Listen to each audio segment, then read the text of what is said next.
Welcome, everybody. We're getting a little bit of a late start here tonight, but we'll be with you shortly. For now, enjoy the Asian Gold Girl.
Hope you like the space intro. Ladies and gentlemen, welcome to a special edition. Oh, did I just hit the wrong button? Welcome to a special edition of the Space Lounge, ladies and gentlemen. The evening edition of our daily talk show, DYOR Live. That's right, ladies and gentlemen. I'll take the sunglasses off. DYOR Live is our daily talk show from 12 to 2 every day. Sometimes we have a schedule mix-up or a scheduling problem. We can't do the show. Or sometimes there's extra stuff to talk about, and we have an evening Space Lounge. Tonight's show is going to be half in the open, in the clear, talking about gold. And then the second half of the show will be in Rumble Premium to get our last little bit of time of Rumble Premium hours in. And we're going to talk about our trades for the day. Anyway, ladies and gentlemen, enjoy the show here. We'll get started in just a minute.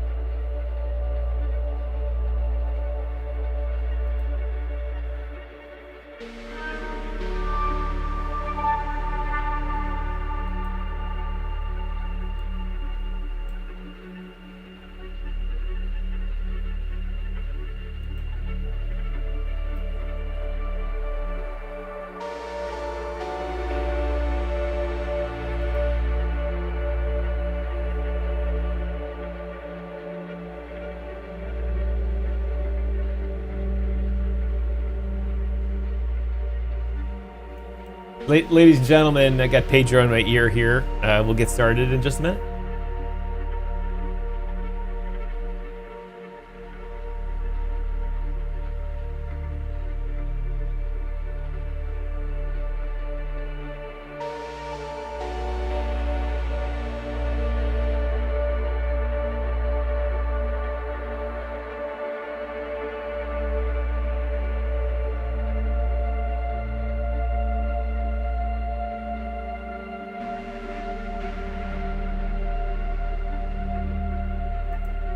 Okay, ladies and gentlemen, welcome to the Space Lounge, the evening show of DYOR Live, the show that we do daily from 12 to 2 every day, every weekday. Space Lounge, as I said earlier, is our evening edition show when there's extra stuff to talk about, or we want to get in some premium time. As I said, our show will be, much of it will be in the clear, as I say, and free to all, when we talk about gold and what's going on with gold.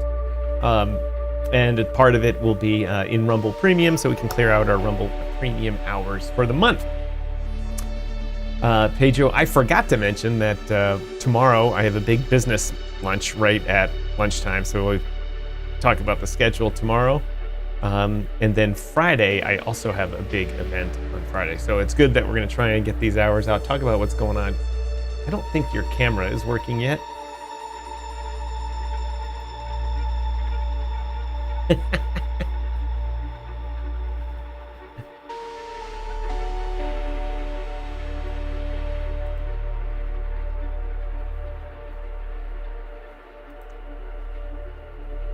That's a little crazy.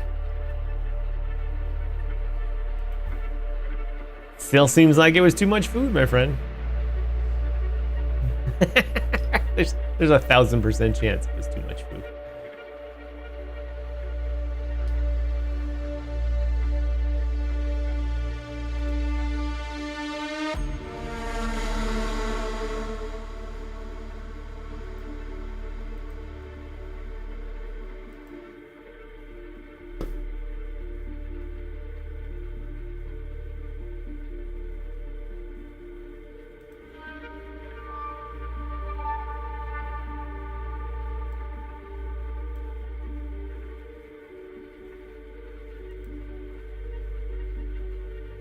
All right, everybody, welcome to the show tonight. As always, my name is Tom, otherwise known as Striking here in the digital media world.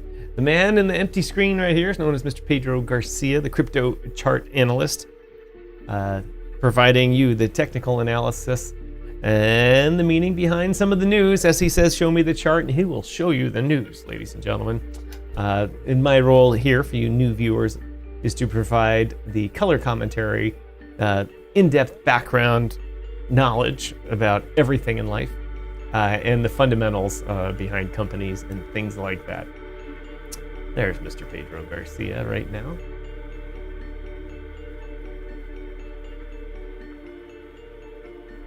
Let me get a special window up there. Play out. Virtual camera projector.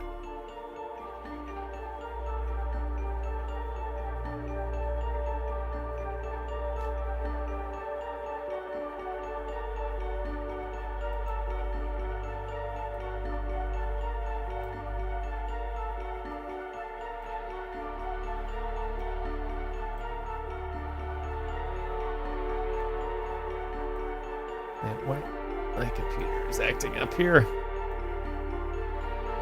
So, Mr. Pedro, what is going on here today? We did a nice, good show today, earlier in the day.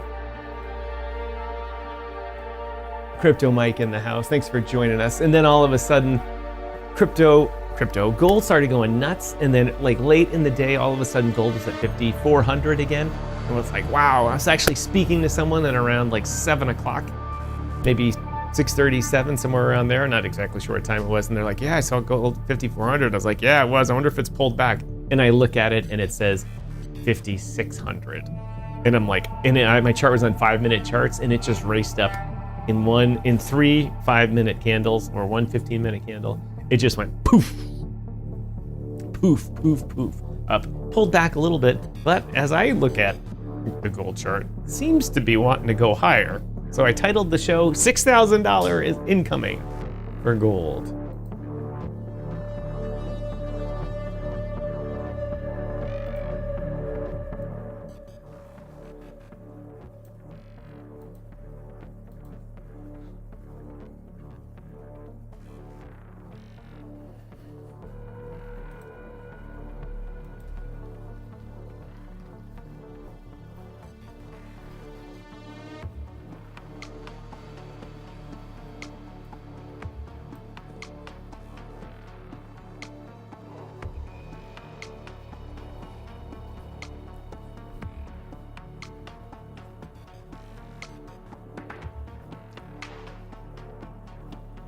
What?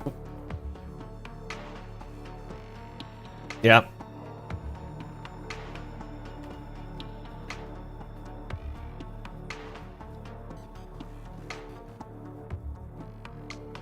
Well, that's only 10%. 500 points would be just 10%. I think. Yeah, no, I mean from it's yes. 10.7% or so in a period in which you usually see gold move $1. I mean, gold traders used to go crazy when they'd be like, man, we moved $3 today.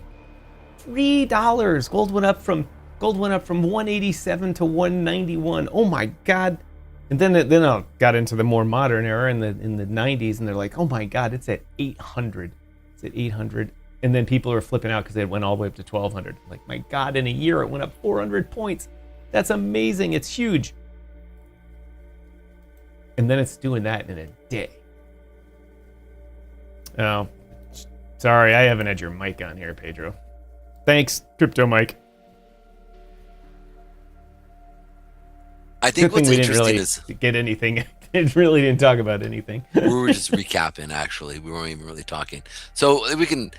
In a day, it literally went, I mean, look at these gaps. These gaps are crazy, like a boom.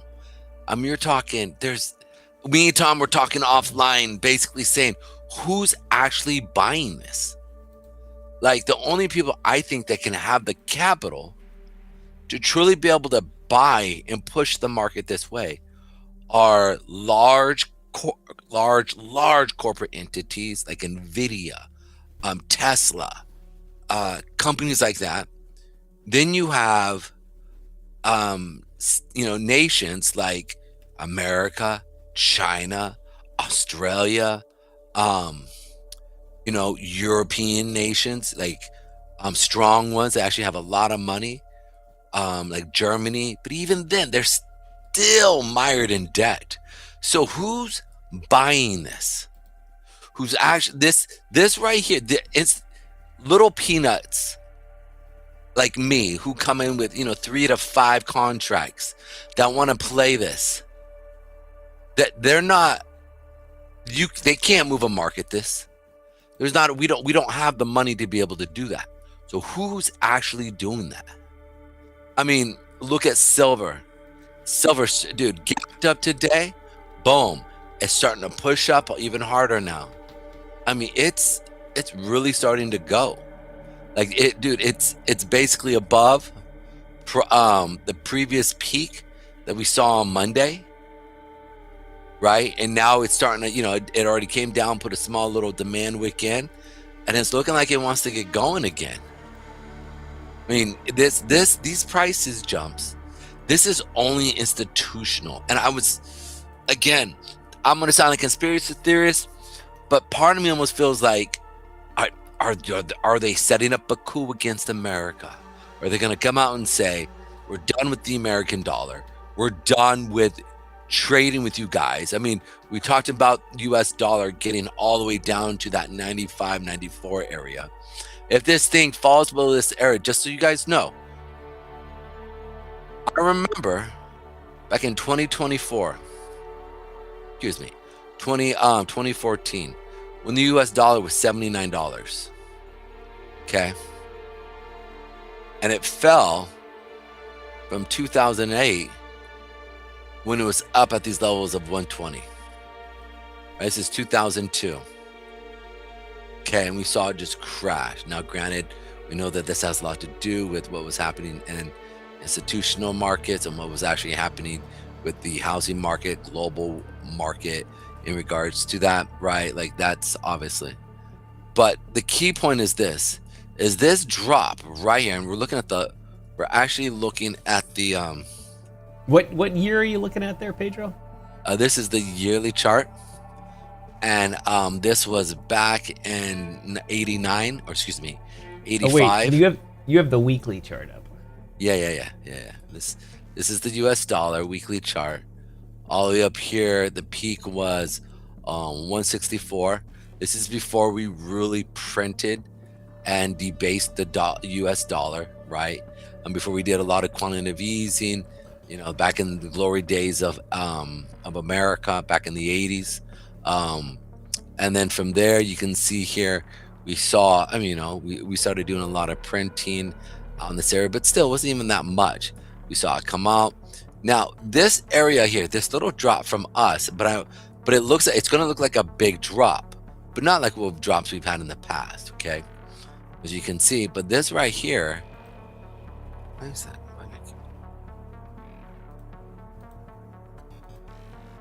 You can see here from here to here, from that 109 to the 94 area, which is roughly where we've been talking about, that 94 area, 93 area, potentially that 92 area. We could come and hit.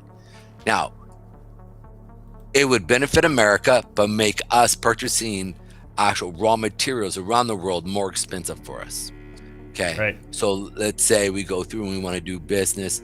We reach out. Let's say we want to do some manufacturing. We want to pull some raw goods. We reach out to Australia and say, hey, we need some silver, some gold. They say, okay, boom. It's going to cost us a lot more money because their currency is going to be higher. And that is shown here. The US, the Aussie. Why am I doing English United States? This is English cryptic. That's weird. I don't know why that changed. Maybe you held the Alt key down. Oh, yes, that's exactly why. Aussie. What's Aussie? AUZ, I believe. The dollar. Oh, no. I wonder just... Go ahead. AUT? No, No, is it it's AUT? Australian tether. I forget. Give me 1 second. I can just pull it up. ASS? No. Ladies and gentlemen, welcome to the show, everybody. Welcome everyone watching on X. Thanks for joining us. Getting a bunch of views from over there. Really appreciate it. All we can do is ask you to repost our show here, get more people on. Remember, this is an interactive show. If you're over on X, get in the comments, not in the tweets and the posts, but in the comments, just like YouTube. There's a little section if you click through to the broadcast in which you can make comments. You'll get there and it'll say, welcome X viewers. You can interact with us, or you can come on over to Rumble, type DYOR Media in Rumble search. You can find us there. Also on YouTube, you can find us there, DYOR Media as well.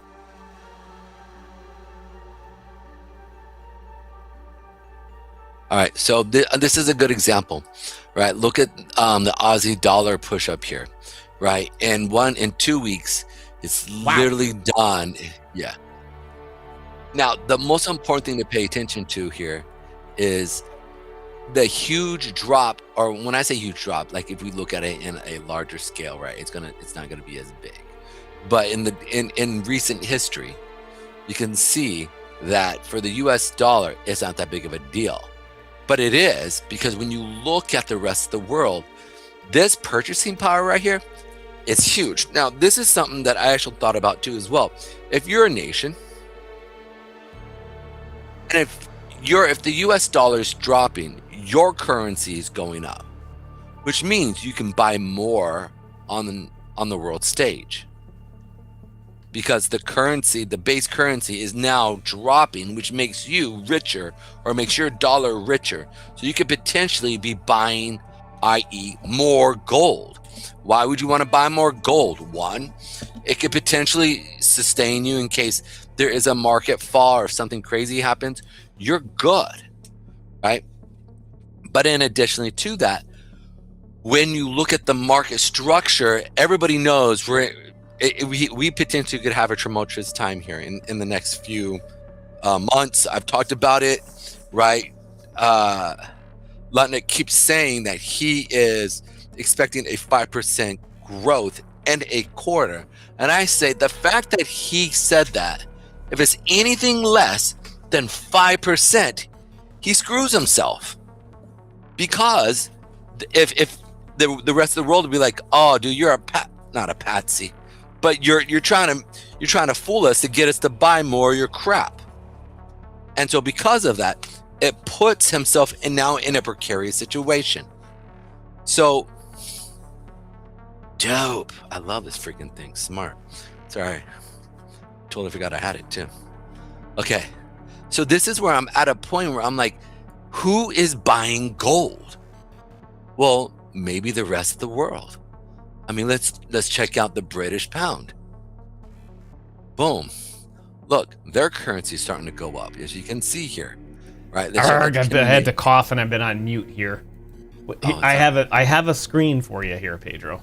Oh, give me the screen. I have a screen for you here. Wait, oh, sorry. I'm hitting the wrong buttons here.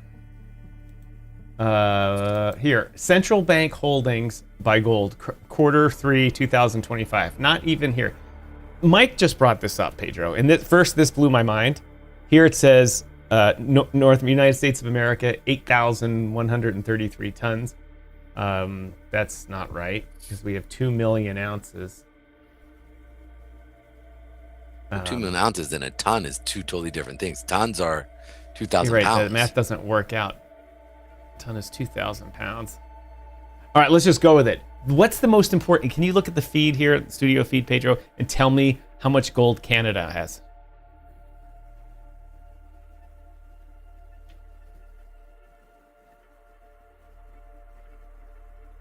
It says right in the middle of the screen. I'll save you the putting on the special. Yeah, I literally just saw it died. I was right about it. I pulled it up and then it died. Give me one. The answer is 0. Mike brought up a comment. Zero gold? 0. Mike says, Canada, where is it? Canada completed the sale of virtually all its gold reserves by February 2016. The final major liquidation reduced the official holdings to just 77 ounces of gold coins. I'm like, that's Mike, is that a true story? Can we verify this? And he said, Google it. I did, and the websites that track country central bank gold shows Canada to be at 0. Can you believe that a country would sell all of its gold? They must have been doing it for a while. That means they were doing it under the previous administration, the Harper conservative administration, and then finished it up under the Trudeau administration. Or when Trudeau assumed office in 2015, he fire sailed it all. My God, if Mike, I don't really have time to figure out when it started. If you could tell me if it started under Harper or started under Trudeau, that would be an amazing thing. Anyway, but Pedro, I'm going to turn your picture off here because behind me is the numbers we want to see. Largest increases in Q3 of 2025. Kazakhstan bought 18 tons. Brazil, 14 tons. Turkey, 6 tons. Guatemala, 6 tons. China, 4 tons. Those are the countries that bought the most. Countries that sold the most: Uzbekistan, Qatar, Poland, Mexico, Iceland. All. Uzbekistan sold 3 tons. Maybe they mined it. I don't know. Maybe they whatever. But Kazakhstan buying 18 tons. Kazakhstan is one of the people that talked about being in BRICS, and saying, hey, we could participate in that. And obviously Brazil is the B in BRICS, and obviously China also. That's a lot of gold. That's a lot of gold they bought. Western Europe, Germany, 3,000 tons. Italy, 2,000.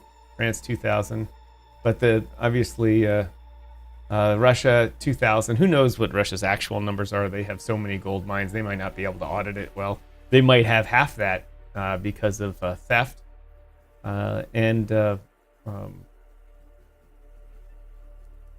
It's funny that all right, let's see. Central Asia, Uzbekistan, 361 tons. That's it. Kazakhstan, 324. Kyrgyzstan, 40 tons. So you can see the U.S. is the behemoth in the market, like in everything else. But countries are buying them. I wonder if there's a Q4 here. It's the closest I have there. Anyway, so I found that to be quite interesting there, Pedro. And while we're really talking, Bitcoin coming down from its highs today. Coming down. That's good. Anyway, but Pedro, we were doing on the phone earlier, we were doing some thought experiments. And how about who's buying it, why, what their ultimate strategy could be. Is it a gang up on the U.S. to try and ace us out? Is it the U.S.? Is it someone in the U.S. like Elon Musk or something like that buying a lot of this gold? I mean, the fact that central banks can be tracked for their gold holdings is one thing. The data doesn't seem to be maybe so obvious for a lot of countries. For the U.S. publishes it all the time. I don't know if Kazakhstan's has been audited lately, or if Kazakhstan's gold is just held in the New York Federal Reserve, and or something like that, or in Zurich. But there's so many possibilities. I mean, what we have here, just everybody that's watching, just stop whatever you're doing and understand what's going on tonight in the world. Tonight, there's some kind of shift going on. I don't mean like, oh my God, tomorrow America's doomed. That's not what I mean. There's something going on that's causing an imbalance in the gold markets. I'm going to bring up another screen here, Pedro, and in the silver markets. And this screen here, Pedro, remember yesterday or 2 days ago, we talked about gold at $35 trillion market cap. Today, It's 38.7. Bitcoin's market cap is 1.7. Gold increased 2 whole Bitcoin market caps. The whole Bitcoin industry, the whole thing, all the Bitcoin out there, what it's worth, times 2 is what gold increased in the past 2 days. Think of the money shift, the power shift, the thought process shift. Remember, everyone's like, oh, gold, Bitcoin, Michael Saylor, JP Morgan's getting ETFs, all this kind of stuff. And we talked about how, like, a while ago we said, yeah, it's not really that big a deal. It's like all the real estate in Manhattan is worth that much. And BlackRock has enough money to buy could buy all of Bitcoin at once. It's like, whoop, buy it all. To put it in perspective. Now put it in perspective when everybody's talking about Bitcoin, and then the actual true big players in the world do what, Pedro? They say, oh yeah? You think Bitcoin is something? That ain't nothing. Zero. That's like the orange juice pit on the trading floor. It's like, okay, those 4 guys over there. We're the really big dogs here. And the money just remember, every dollar that goes into Bitcoin into gold, is a dollar not going into Bitcoin, not going into altcoins. You can just, like, when this thing's pumping, you can just forget Solana and Cardano, all that type of stuff. It's just nobody has any interest in that except the small retail players and the maxis, which is a tiny, tiny percentage of the market. Tiny percent. This is when the world big dogs show up and say, oh yeah? Just like Kazakhstan bought 18 tons of gold. What's 18 tons of gold? And that was in the third quarter last year when it was at $3,000. Let's see. 18 times, and I know that gold tons are the difference, not exactly 2,000 pounds, 2,000 pounds. So let's see. I'm not going to do this math right. How many ounces? There's 16 ounces in a pound. Okay, so typically 16 times. At least that's for water. 2,000. Actually, let me just look it up. This actually makes it easier, because if we throw this off, we're gonna look like a bunch of idiots. So, how many ounces are in a pound of gold? It should be 16, but I just want to make sure. As you can tell, I didn't go to college. That's volume, and ounces. Weight, right? Weight, right? Yeah. How many ounces are in a pound? Because there's 2,000 pounds in a ton, correct? I'm just gonna go to Grok for this. Pound. Let's ask this correctly. All right. Maybe this can give some background to it. 1 troy lib. Dude, there must be so many people. 18. Other people are doing this because it gave us a troy lib of gold.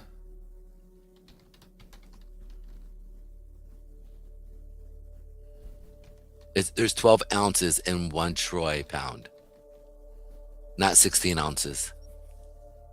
I put in how many ounces are in a pound, and knew exactly where I was getting 18 tons of gold equals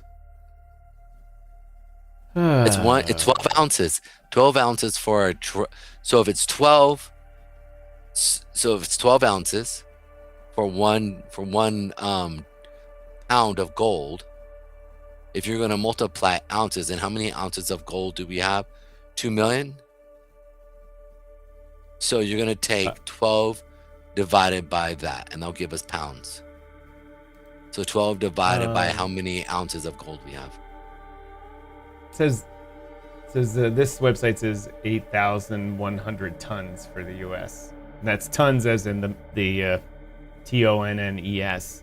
That's about right. Yeah, when you think about that. So give me 1 second, because I can pull it up right here. Where is my stat gold clock? All right, so we have gold holdings by country in ounces. Yeah, it's like 2 million. Here we go. That's is that on your screen or on your office? Yeah. No, there we go. That's what I was looking for. I couldn't find it.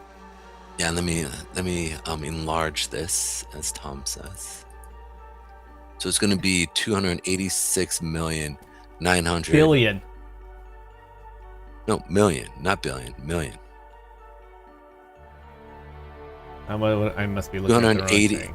286,903,975 troy ounces of gold we have. And we're going to divide that by 12. No. We're not going to divide that. What are we going to do? So that's ounces. Yeah, we're going to divide it by 12. Sorry, we're going to divide it by 12. Boom. Dang it. It's 286,903,975. Divided that by 12. Boom.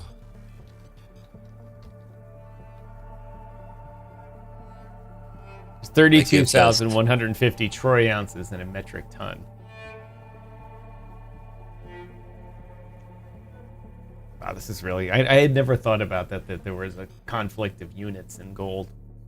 Yeah. And I worked in the gold trading pit. But we didn't care about that. We just cared about contracts. Contracts, yeah. How many pounds of gold? How many tons? There you go. It's better said. How many TON? TO NNES. And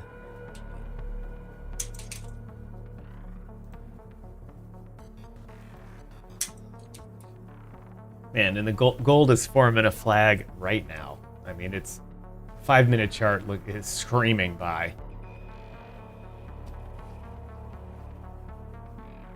Here we go. The United States holds about 8,100 metric tons of gold. The largest official gold reserve in the world, almost by double. Actually, is by double. The figure has remained essentially unchanged for decades and is confirmed by the Whole Gold Council and U.S. Treasury data. U.S. gold reserves, key factors: total gold, 8133 to 8134 metric tons. Total ounces, 261,000.5 million troy ounces. So that's 261.5. This is 286. So talking a difference of 25. Roughly 25,000 ounces. Dude, imagine the difference, just small amount. It's crazy. Look at just the difference. Mike sent me dropped it in the TG room, the story about Canada. They've been selling it since the 80s, and the policy continued until they were done in 2016. Why were they trying to get rid of it? Well, you know what? The policy seems to make sense because every country had gone off the gold standard. And it said the long-term trend, the final sales completed 2016, Canada began selling its gold reserves in the 80s, driven by the view that gold was an inefficient, non-yielding asset compared to holding foreign currencies, which is true. I mean, that is true. I mean, you don't get it when you hold gold, it's not staked, you don't earn any interest and all that. You earn inflation protection and devaluation protection. But gold itself, just owning it, produces nothing. And if you lived on the gold standard, you would get nothing out of it except security. The government aimed to diversify its portfolio, replacing physical gold with more liquid assets, such as the US dollars and other foreign currency deposits. Too bad we printed that shit to zero. As of 2016 onward, Canada has sold all of its gold. Man, I gotta tell you, Pedro, there is a clickbait YouTube video right there. Canada sells all its gold. Put it out tomorrow. And people will be like, oh my God, what is Canada thinking? Carney's crazy. Oh my God, he's crazy. Meanwhile, they've been selling it for 45 years. Thank you, Mike, for sending that. I appreciate it. But still, that's one of those things that someone should have said, hey, that makes sense. But this gold stuff, everyone else is still holding, and it kind of could be important someday. You never know. Let's just hold on to it. I mean, they bought it all. They sold over 1,000 metric tons. I think the number's like 1,156 tons of gold, which would put them, put them right in the middle of the pack there. It would have been a safety and security that they now do not have, and thus need to rely on who? The United States. China. Well, not China. Well, they said they did. Well, that's not what Carney said. China's not gonna let them use their gold and credit. I mean, China, that if they're gonna, just like they said a couple weeks ago, right? Actually, over in Davos, and they said we're gonna start working with China. Literally. I mean, it's gonna be really interesting to see how this all plays out, because China's not the type to, just give over. You know what I really think? This is how I look at it. And I don't mean any disrespect to the Canadians in this, but the politicians. Can't disrespect them anymore that we've already done. No. All right. Good point. All right. Good point. All right. Check this out. So you actually have Canada is like a little brother to America. And you know how your brother can talk mad. Do you ever have a little brother? I had a little sister. Okay, maybe that might be. Your little brother can talk mad shit to your friends, to even enemies. Okay, especially if you're real strong and you're a badass and you know how to fight. Your brothers may instigate fights for you because they become douches. Right? They're just instigating it. And finally, when the older one, or when somebody who's older starts to pick on your little brother, you have to step in now and go, dang, I'm about to get beat up. But you're gonna step because it's your brother. Part of me almost thinks that China or Carney knows America is like our little brother. And it's right above us. And we're going to protect them regardless of the shit that they do. Right? And they're butting up next to China going, hey, what's up, buddy? How you doing? And sooner or later, when China comes in and goes, you owe us. And we go, no. They don't owe shit. Nuh-uh. That's your bad. You should have realized that the house you were coming to knock on the door at, that's our house too.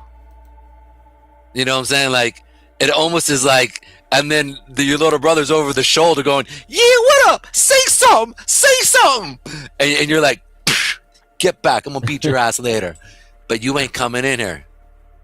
He may be an asshole, but he's my asshole, not yours.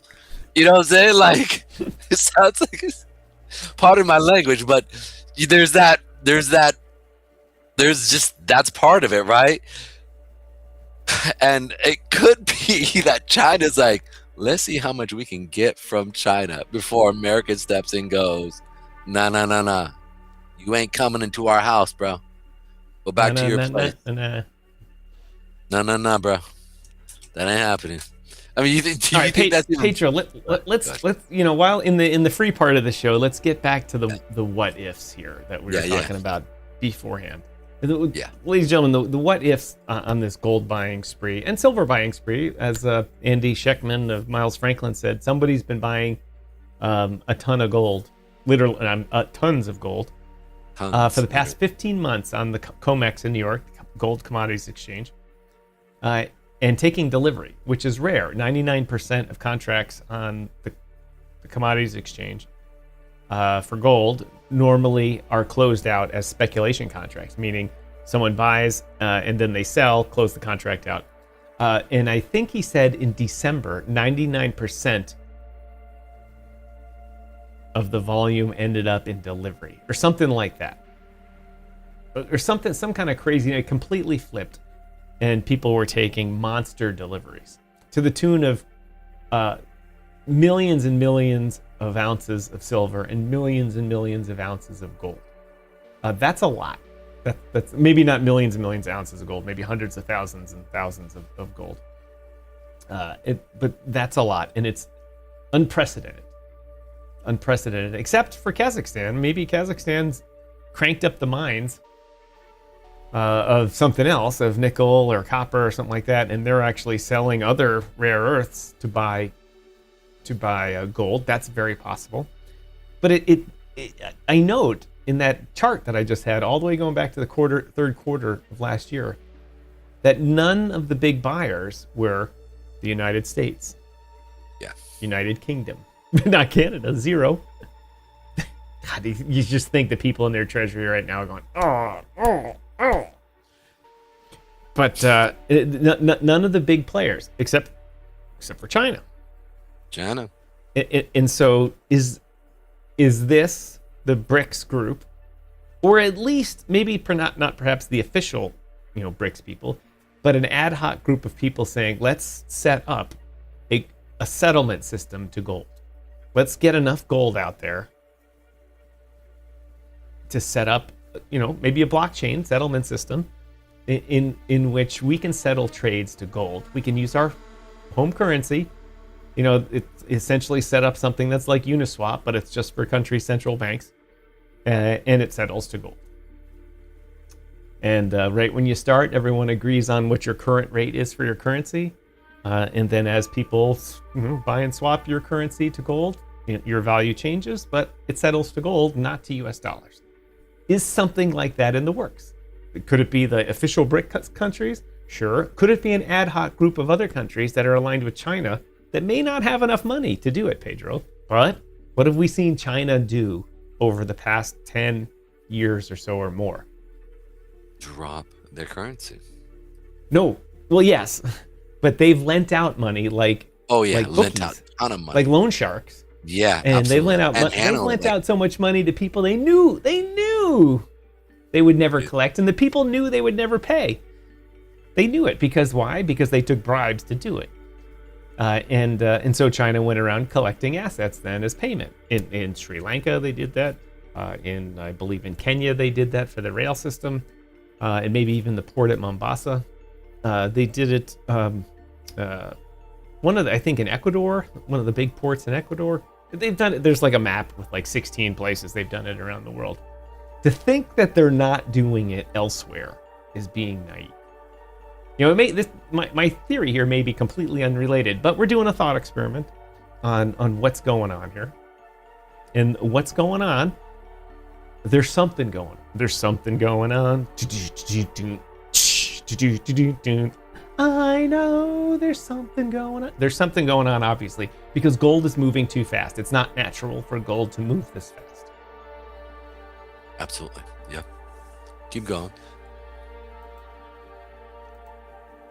So, well, hold on. Crypto Mike says it's already been proven China's interfered with our elections. It's not even subtle anymore. Now it's just overt. I mean, Chinese members of the Canadian Senate just come out and say, hey, criticizing China's racist. Just saying that all China does is scam people and influence elections and steal stuff is racist. And meanwhile, they're Chinese. And we're like, well, wait, but that's the truth. You guys are stealing. You bust people in to win elections for certain parties because they didn't even require people to be residents of districts. They just bust them in and vote. You operate Chinese police stations in Canada to keep an eye on your population, and anyone that gets out of line, their relatives at home suffer. And then once they get in, they start bribing people. They've bribed people in the British government. They've bribed people in the Canadian government, the Australian government.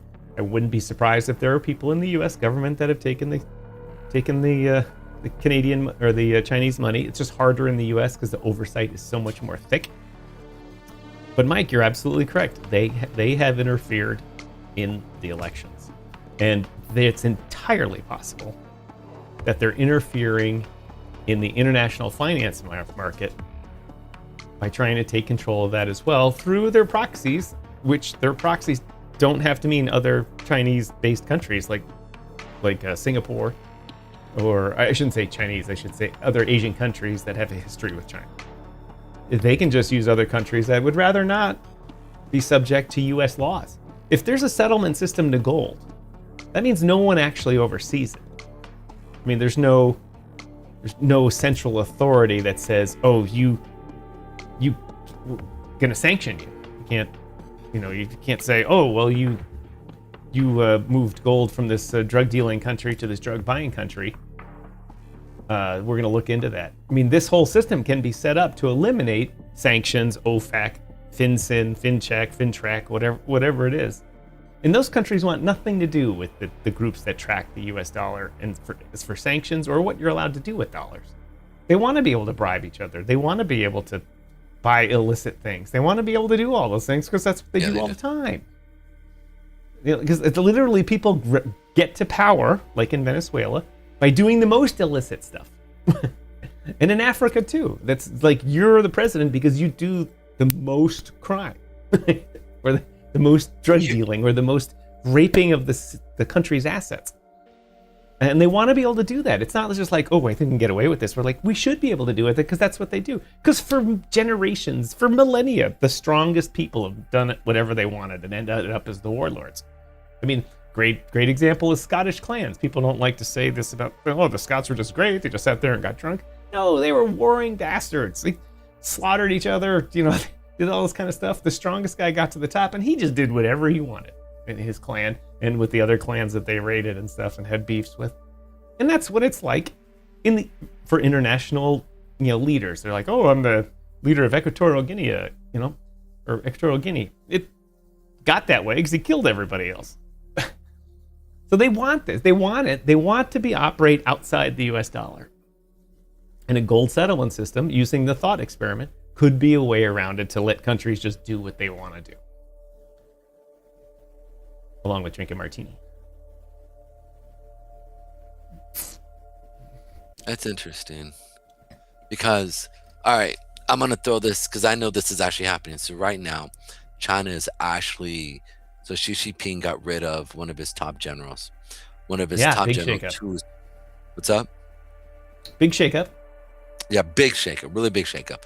He's the last of his warring generals who actually understood war, understood how actually had to go out and do an invasion. So the fact is that he got rid of him, and the fact that China has now, if they're going to try to take over Taiwan, they've got to at least put in another 3-4 more years. So the idea of taking Taiwan by force in 27 is going to be pushed out to maybe 2030, 2029, right? They said they want to unite.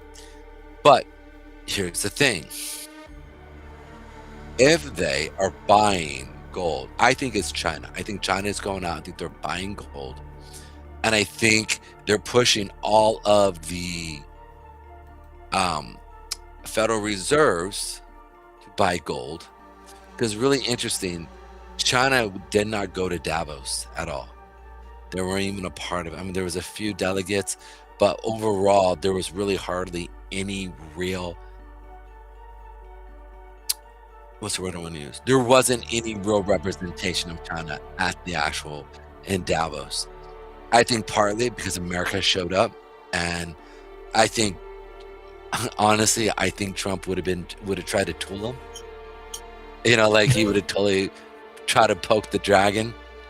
Right. Well, for sure, the Chinese don't like unscripted, unprompted diplomatic things. They like it, very. And Trump, very scripted. You know the outcome before you even start. Yeah, and Trump would have definitely, and they've been there in the past. America hasn't been there. My good friend China. China, my good friend. My good friend Xi. We have a good relationship. He's a good guy. Good guy. He does what I tell him to do. And Xi would be like you just be. Then 2 days later, China has screwed up 2,000% tariffs.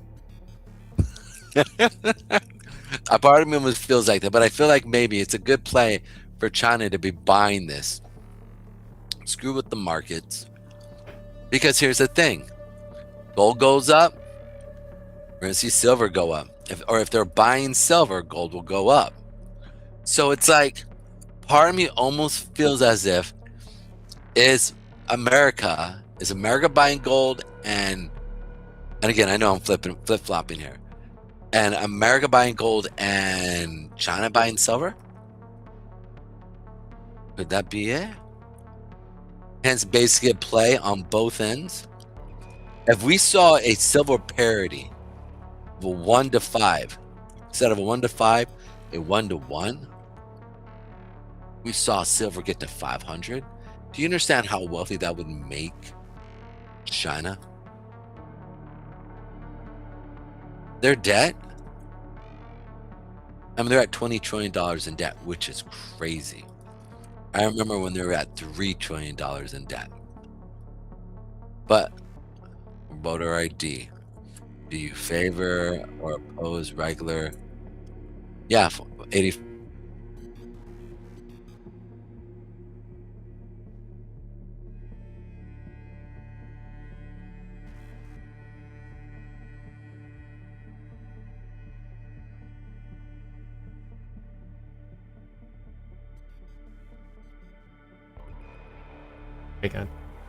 Hey everyone, it looks like Pedro's internet connection dropped again. Yeah. Giving you the...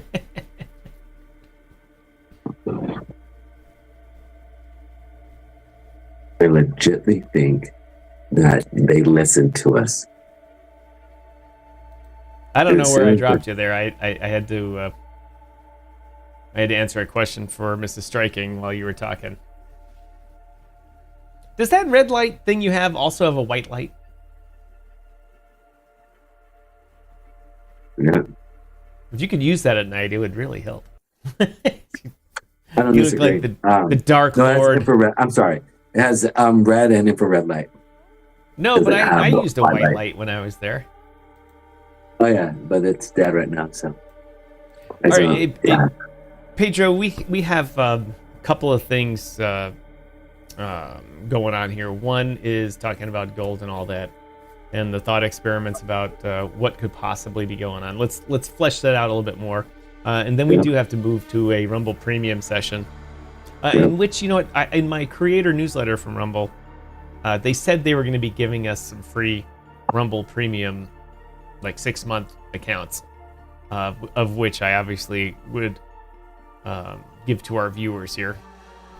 Obviously, our moderators and loyal viewers first, or have a contest for some of them too. But anyway, and I realize a lot of you guys watching now don't have Rumble Premium, so stick around and we might have a couple of free ones for you. But we are going to have to switch to that. But so let's continue the thought experiment, Pedro. We talked about, could it be the U.S. government? No, because that expenditure would come out. Looks like it came back there. That expenditure would be shown because the U.S. government, they can do a lot of things in secret. Spending shit tons of money is not one of them. You just got to dig for them. And the eyeballs have been on the U.S. government now, including then the Treasury, now that there's a tracking system going in there. So I don't think it's the U.S. government unless they had a ton of money left over in some like pseudo private corporation that was owned by the Fed or something like that. Whatever, but that would come out. And is it another country? Possibly. Is it Elon Musk? I think it's too much money going into it for Elon Musk. I mean, trillions of dollars.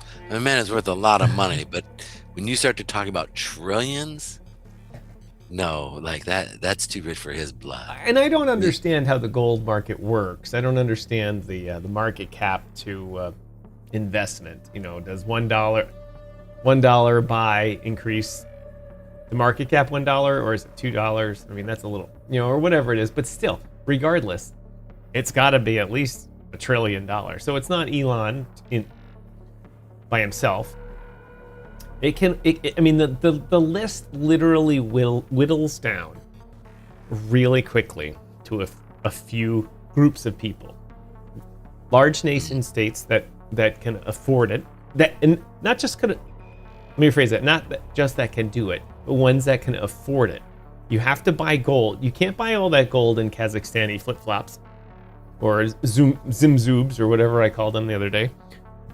You need hard currency that an exchange or a refiner or a gold company is going to take. None of the big gold refiners are going to take Krplakistan flip-flops for their gold, because then they have to sell the Krplakistani stuff, and the foreign exchange traders are going to rape the shit out of them. They're going to front run that all day, and they'll get about half their money. So they have to be able to raise tons and tons of US dollars or euros or pound sterling or yuan or something that's easily convertible into something else. So that eliminates most of the countries in Africa. Of the 270 countries of the world, or however many there are, eliminates probably 200 of them. Hold on, I gotta let the dog out here. Hold on, Callie, I'm coming. Go on. And so maybe it's a cohort of those countries. Maybe it's a cohort. Maybe there is, the Fed and the U.S. banks work together very closely. The regional banks of the Fed are owned by the banks. The banks that whoever's a member of the regional Fed is automatically a member and shareholder of the regional banks. And they also report to the Fed. It's entirely possible JP Morgan, BlackRock, Cantor Fitzgerald, all the big Wall Street firms committed. Scott Bessert went to all of them and said, hey, we need to talk. And we need to do this. And so we're going to, do something with all this bond money that floats around. And you guys buy gold with it and silver.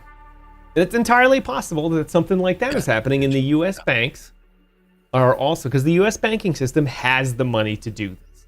There's without a doubt the money to do it. They've got the credit. They've got the borrowing power at the Fed. That's a good point. Maybe someone should look into see who's getting money at the Fed window and not paying it back real quickly because they bought gold with it. You're once again, Pedro.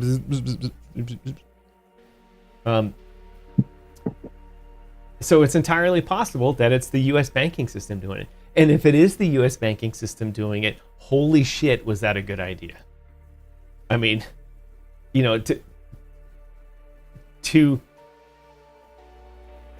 I don't even know how to describe it. It's just one of those things like where you're like, oh, they've just taken this off the table for everyone else. Like everyone else that was talking about, oh, we're going to move to gold or whatever because the U.S. is going to be behind the curve. I didn't even think about that. Yes. That's like 3D chess right there. Boop, boop, boop, boop. If they did such a thing, literally, you talk about diabolical. Talk about diabolical. That is like, that's not 3D chess. That's like sending your little brother out there to annoy somebody, knowing that person's going to come beat him up. And then you've got a giant pit bull in your yard waiting for them. And then there's Scott Bessent in the corner with the white cat, stroking the cat, going, what is it? Dr. So and because we have so much of gold and silver, we got a ton of silver as well. Yes, China has a lot of silver, but we also have a lot of silver. So it's like, it's one of those things you want to play this route? All right, okay, let's do this. And all of a sudden, Scott Bessent is sitting there just, what's interesting is I'm hearing a lot of people saying that Bessent is an idiot. What he is doing. He is no idiot. There is no doubt about that. But I've heard even his old friends in the industry who used to, applaud his ability to gauge which way the world markets are going, are now, what's the opposite of applauding? Applaud? Booing? Huh? What does it say? Booing. What he's trying to do. But if that was correct, man, and he's doing that, that would be absolutely epic. I mean, the word isn't epic. It's astonishment. I don't even know the right hyperbole for it. It would be because think about it. In terms of U.S. government spending, it's just a little bit of money. I mean, it's a lot of money, but it's like we can figure that out money. Yeah. Especially if they're using the bond market, in the Fed window to do it. It literally takes all the talk from everyone else off the table. And it's entirely about, think about it. Individual countries and companies and people don't like go to the gold exchange and put their name on it. Well, Tom Herlihy bought 8,000 tons of gold here today for 13 trillion. They go through brokerages. They go through big financial firms that can handle the movement of the cash, can handle the custody of the gold, or has the arrangements with the vaults, yada, yada, yada. And so it's entirely possible that the banks could be buying this stuff. And it just, JP Morgan could buy, $100 billion in gold, and nobody would think it would be JP Morgan buying it. They would just think it's for their gold trading desk, or they have relationships with all the vaults in the world. It's the perfect front. It's absolutely the perfect front. But it's a thought experiment. So there's also bad things that could happen. 20 years, right? We see the second Cold War basically die with China, right? And then all of a sudden we leave how we did it through gold. Wouldn't that be epic? The story would be a Wall Street Journal multi-part series. People would start, but if they only put it in the printed edition and not the online edition, it would make people start buying newspapers again. The people in the Comex would be like, "That's my boy.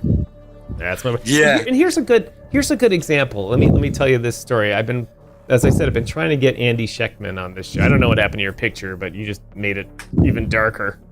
What are you saying? Because I'm Mexican? Is that why? Yeah, he was from Come Calling Ice.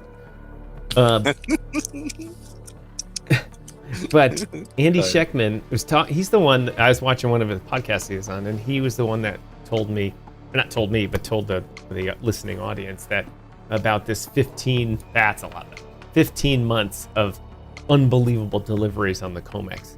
And in another and he was saying the journalism media is not reporting on it. Nobody's doing the investigative work to find out who it is.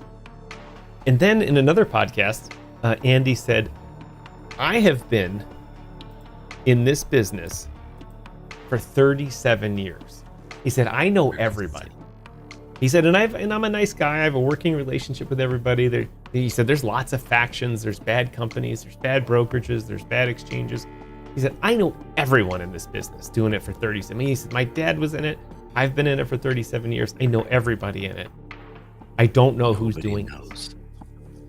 And either he's making up a story to drive the price of gold, which is, I don't know this guy. He just sounds educated. It's entirely possible that he's spinning a narrative to help prop up the gold world.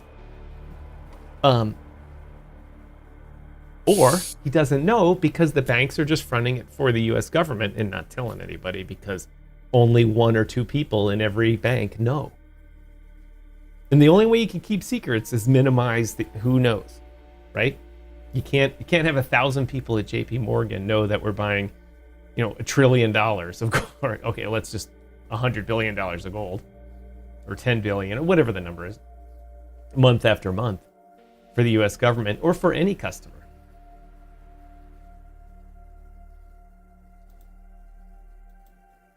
It just doesn't work that way.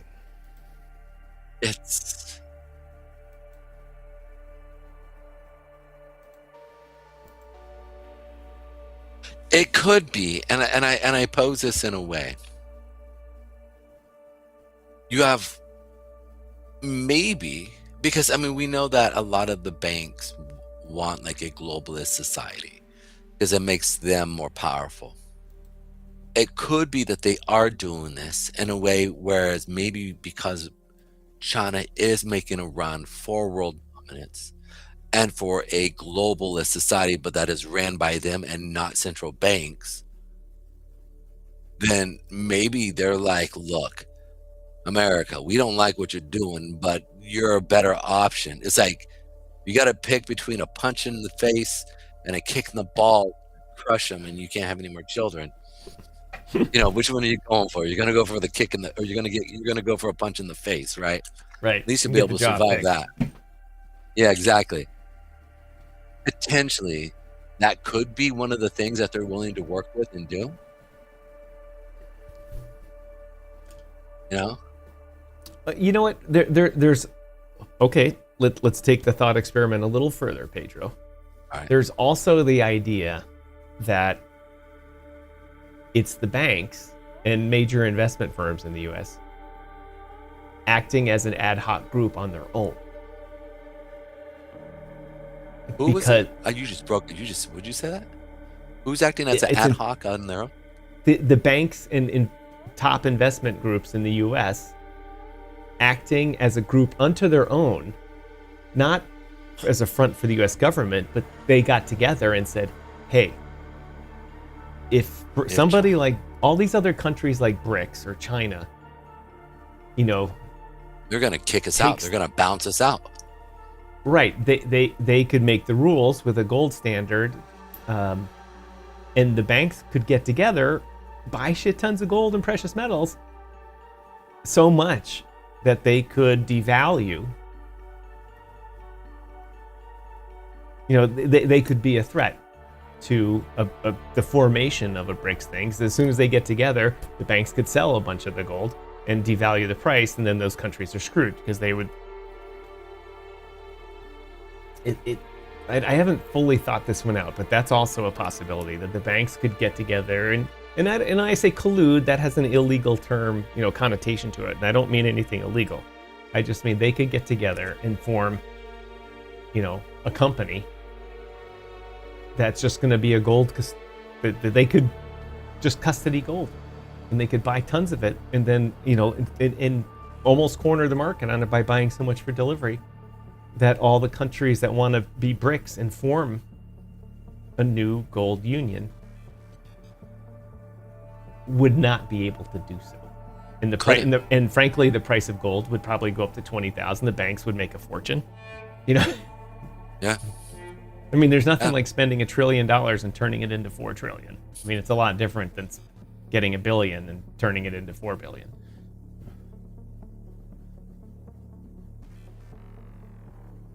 That is the ability for them to do. I mean, they got together and they just held the price and just kept pushing it up. That could be the idea that they're trying to do. So on the back end, it does crush. But here's the thing. The fact that we're seeing a US dollar drop so hard. That's a good point too. How would that correlate? Well, a correlation is, how are they going to buy so much more gold? Because their dollar isn't, well, the thing is they're buying it on the spot market. They're buying it on the CME. That's really what we're seeing. But we're seeing it correlate with gold, US dollar. So I guess it would be 1-to-1 then. Because if they're buying it on the COMEX, then the CME it's still dollar for dollar. You know what I'm saying? You're not having to buy it actually on the open market. Or you don't have to go to refiners. Right. And like Australia, or you know what I'm saying? I don't know. It's an interesting thought. It's one of those things. Are we in premium? No, I was just getting ready to say that we're going to switch to that. In fact, let's do that right now. All right, guys. Ladies and gentlemen, for those of you watching during the free part of our show, thank you very much. We really appreciate it. We've had a pretty good crowd on X tonight, so thank you everyone that watched on X. Even though the time that people watch on X is a little shorter than everywhere else, the fact that so many people engaged with us, frankly, it warms my heart. We had like 70-some people engage on X with us. Love it. Love every second of it. And thank you very much. Right below Pedro here on the screen, there's a register button, and that is register for Rumble Premium. If you're not a Rumble Premium member, it's like YouTube Premium. You pay the fee, you get no commercials. But what's different with Rumble is that you get access to Rumble Premium content only, which creators like Pedro and I, note I use creators, not influencers, creators, as we create this. content that is only available essentially to the people that pay the membership fee. But it's not just for our channel. You get it everyone on Rumble. And you get all the big channels like Steve Crowder and Dan Bongino and things like that. They all have premium sessions. Steve Crowder has an hour every day, in which the content is just hilarious after his hour-long serious talk. And you're able to do all of that. So I encourage you to sign up for Rumble Premium. And I'm going to put the link up there right now. It's in the description here. You can use the button below, or use the join Rumble thing here. You know what? That one just takes you to the sign up page. Use the register button or the link in the. Just use the register button. That's the best way to do it. Anyway, ladies and gentlemen, Pedro and I are off to premium for a little bit. We've got some time that we need to satisfy in that. And in the premium section, just so you know, we're going to, of course, talk more about precious metals, but we're also going to talk about, as I like to do in premium, talk about the trades that I made today and my path from being a regular schmo to a super mega Pedro Damas day trader. And on the path, I'm not at one end or the other end yet, on that path. And how my learning goes and how that applies to the trades that I made. And telling you guys about them helps me talk through them and reinforces those neural pathways, as they say, to help eliminate the emotion and follow the rules on trades. So join us here on the other side in Rumble Premium. And Chris Pavlovsky, if you're watching, please bring the viewers and the cash monies. See you on the other side. Actually, it takes a few seconds here to go, so we'll just stare at you awkwardly while we switch over to premium. Hey, everybody. All right, it went off to premium. Thank you very much to everyone that has stuck with us here. Let me turn that Rumble thing off there.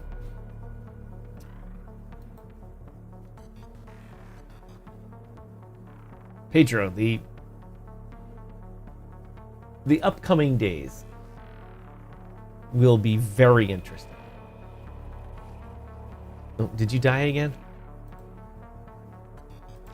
Yes, you did.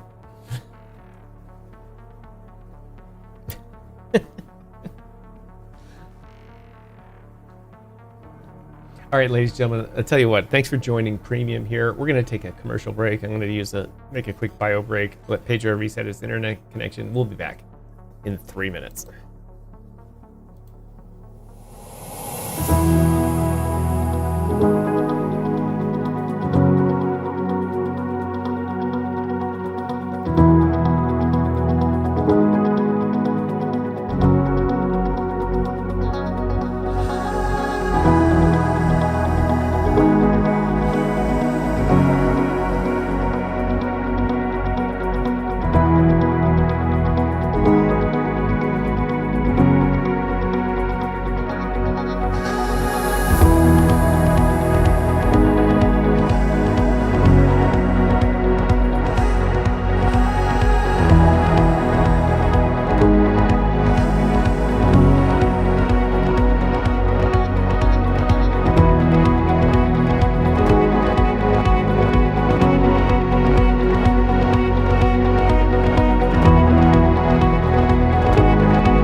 right, ladies and gentlemen, thanks for sticking around for Rumble Premium. I know there's only a few of you sticking around for that. It says we've got 8 viewers, but really, I know there's only a couple that are in that category. Pedro, we had a whole bunch of people join us on X. We had a whole bunch of people join us at one point or another on X, which is good. Let's look at it here. 76 people joined us for an average of 3.2 minutes on X. Of all the time we spend talking out here, 3.2 minutes. But it's up. Normally it's like a minute 24 on X. So that's good. That's good. Altogether, I saw it like it jumped from like 73 to 100 plus. For you, it went up to 100 plus? I haven't refreshed in a while. Yeah. I'll take it. I'll take it. Yeah, how about I exit the studio and come back? Mm-hmm. Do.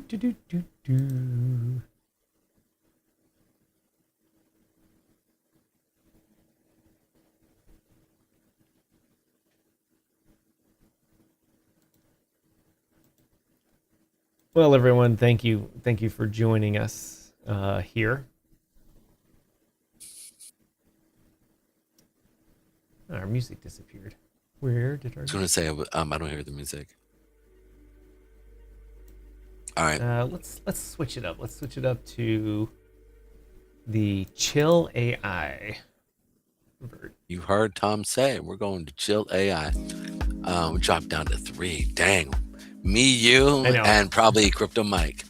I'm actually not watching it. Crypto Mike is not a premium member. He's holding out. He told me he's holding out for the free ones to get from Rumble. Nice. Are we going to get it?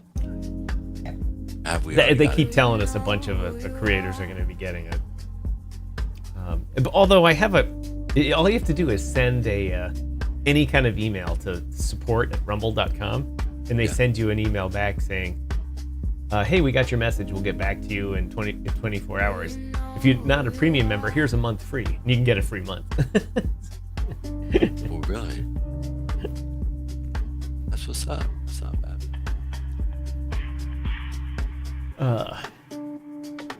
Anyway, Pedro, I made a little bit of money today. Talk to me about it. But first of all, as I spoke about earlier on the show today, I made a mistake today. Let's talk about the mistakes first. And my mistake was reading the screen incorrectly and not double checking the price action. Yes. I read, and this was not an error of vision. I mean, I'm getting older, but this was not that, because this screen I can see. This was an error of commission, not omission. Okay, we'll go with that. This was, I just read what my mind thought it read. My mind said that I bought something at $7.45. I don't know what the actual, I can't remember what the actual price was. I'm just going to wing it. And I really bought it at $9.45. So when I sold it at $8.45, at $8.45, in my mind, I made 100 points. For this particular thing, every cent was a point. So I thought, up 100 points, that's good enough for me. And it wasn't that much. However, it was because it was negative instead of positive. And so I ended up making, I think it was $120, the error that I made. However, I still ended up with a positive P&L today because I made a couple of good trades. I made a couple of good trades on it. And I played the NQ market today, the E-minis. And unfortunately, I don't have that chart on this system, so I can't just pull it up and show you. But I made 2 different trades on the. Well, first of all, I made a mini gold trade, mini gold contract trade, and gold was just going up today like crazy. And what I did is I moving averages were all going up. Oh, Pedro's dead again. I made moving averages were going up, It had been underneath the 200 period moving average for a little bit. As always, came up above it. I got a trade in, entered in, put a limit to sell limit. Obviously, I had to stop order it down below 2. And then I forgot about it. I didn't forget about it, but I had to go do some other things. Next time I looked at it, it hit. It hit, and it pulled in $65. So that was a good thing. And then on the NQ market, on the mini NASDAQ market, there was a point where it was actually, I can look at it and talk about it here. Just can't bring it up on the screen. There was a point in the day when the NASDAQ was trending down, because it had been trending down all day, because today was a Selva News Day with Jerome Powell. And after he spoke, the NASDAQ started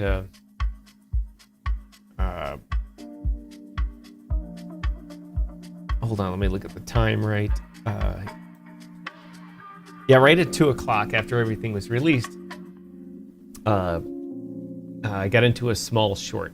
And it went down a little. I mean, it was just a little bit in the profits, and I was concerned because the I like to look at the moving averages. The 8 period and the 21 period were moving in such that I thought, this could go.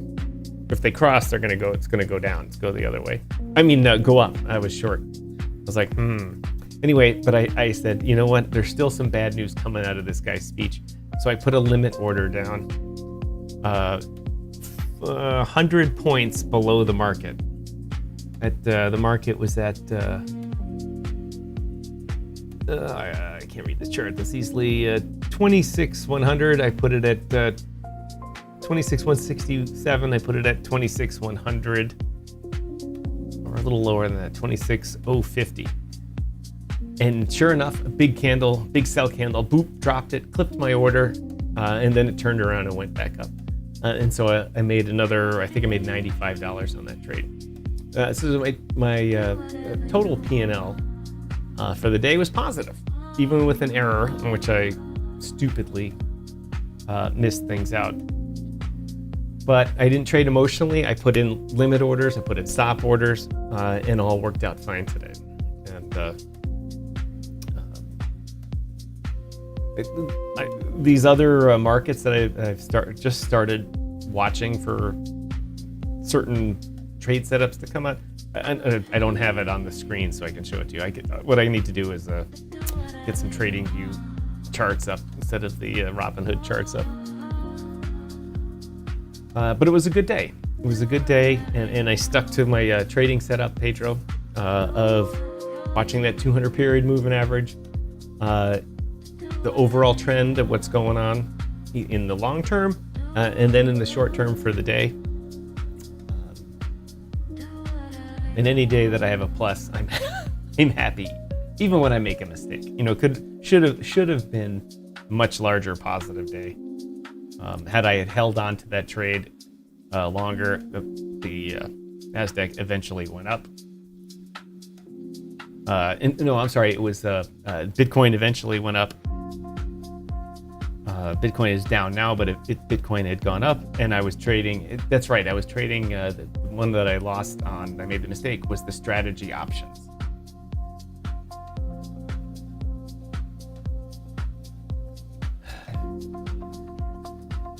Ladies and germs, Pedro resetting his internet connection. Let's check on it here. Yeah, nope. Can you hear me? I can hear you now there, sir. Excellent. This thing is just not wanting to be cool with me. I'm like, come on.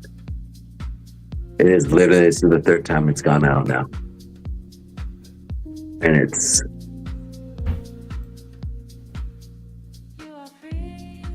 not being cool.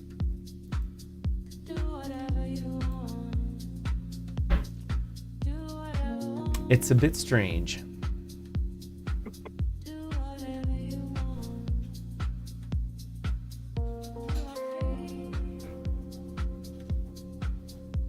Can't reach the default gateway. The network connection quality might be low.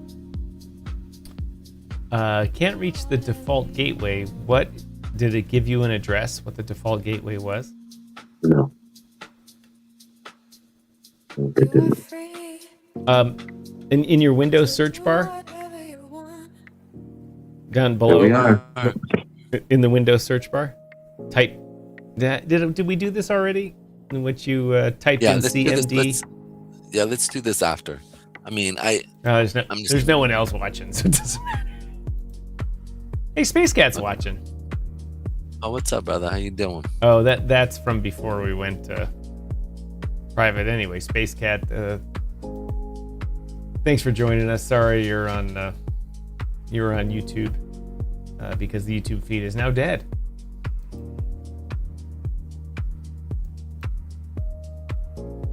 But he says, commercial, I'm here now, a little slow getting here, lots of stuff at work before. Oh, no, I'm sorry, the YouTube feed is running. The YouTube, I forgot I'm doing the YouTube feed a different way. Oops, I shouldn't say that on the Rumble Premium thing. Anyway, we do, Space Cat, thanks for watching us. It seems that you're still watching us. We really appreciate it. We're in a Rumble Premium session right now, but I forgot that I was sending the signal out to YouTube separately. Yeah, so Pedro, the YouTube feed is still running, and we've got Space Cat watching. Talk about this later. Thanks, Fred. Thanks for watching. I promise you, no politics in this section. We're just talking about the trades we make. And Fred, if you've got any good trades that you've made, we know you're pitching a couple of projects. Let us know. Let us know what those are.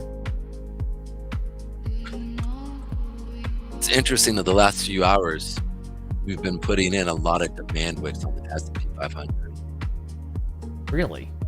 Yeah. Look at this stuff right here. Hold on, I gotta bring the chart screen back up.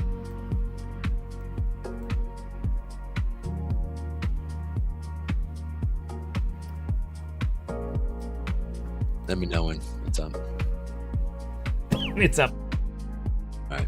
You can see here on the S&P 500, right? Like we've talked about how like we haven't been putting any demand wicks. So I'm expecting this. I mean, some small ones here, but as a majority of them, like every time we reach up, we hit supply wicks coming up, right? With no real demand wicks. So I'm expecting this thing to come all the way down at least to like Monday's low, right? And we hit that today. We actually hit that, where we hit these lows here. Now, the other thing that I was looking at earlier, and I forgot to bring this up here, was actually, now what's one of the things that I talk about that's kind of like the harbinger of the S&P 500, right? That would be, most of you guys know, the Russell. I'm always looking at the Russell basically to see, are we seeing sell-offs? Are we watching sell-offs come in? We are. You can see here, like we hit the peak. Like today, we didn't hit an all-time high. You can see here, we back last Thursday with all-time, and now we kind of sold off. We get below the 8 period. And if you look at the hour charts here, right, you can see here.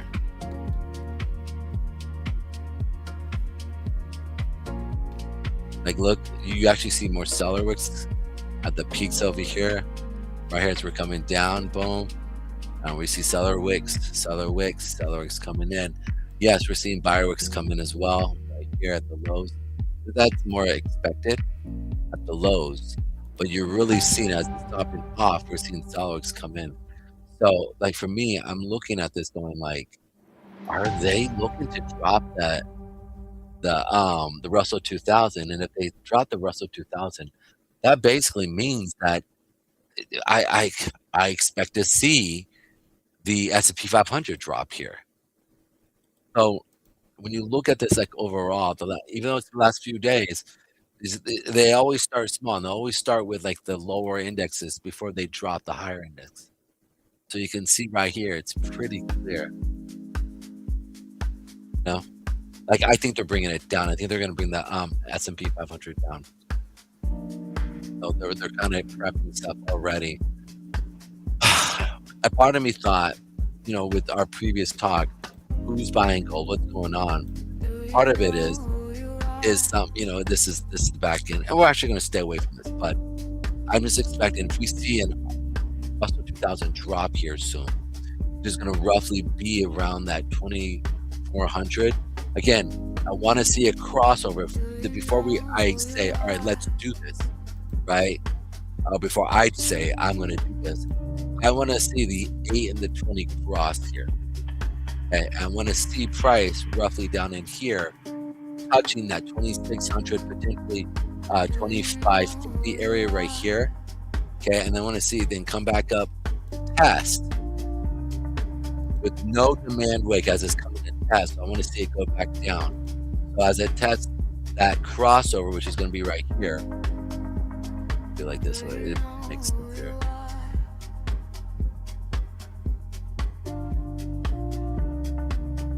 Here's I want to see something like this. Then I want to see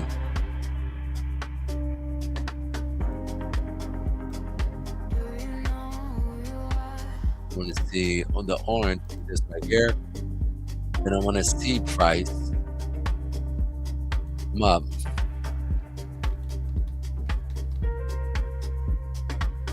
Right here. We want to see price sell off. Price.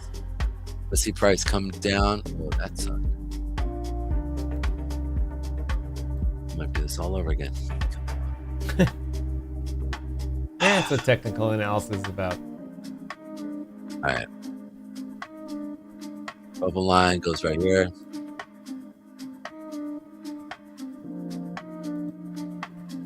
Line goes.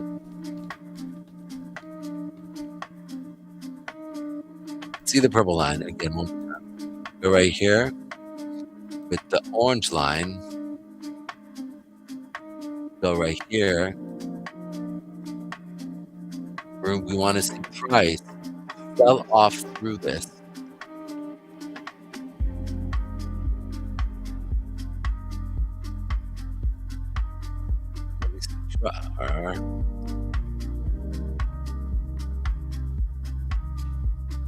See price going to come down here, down again, tap these areas here, come down with no real demand wicks, but more supply wicks.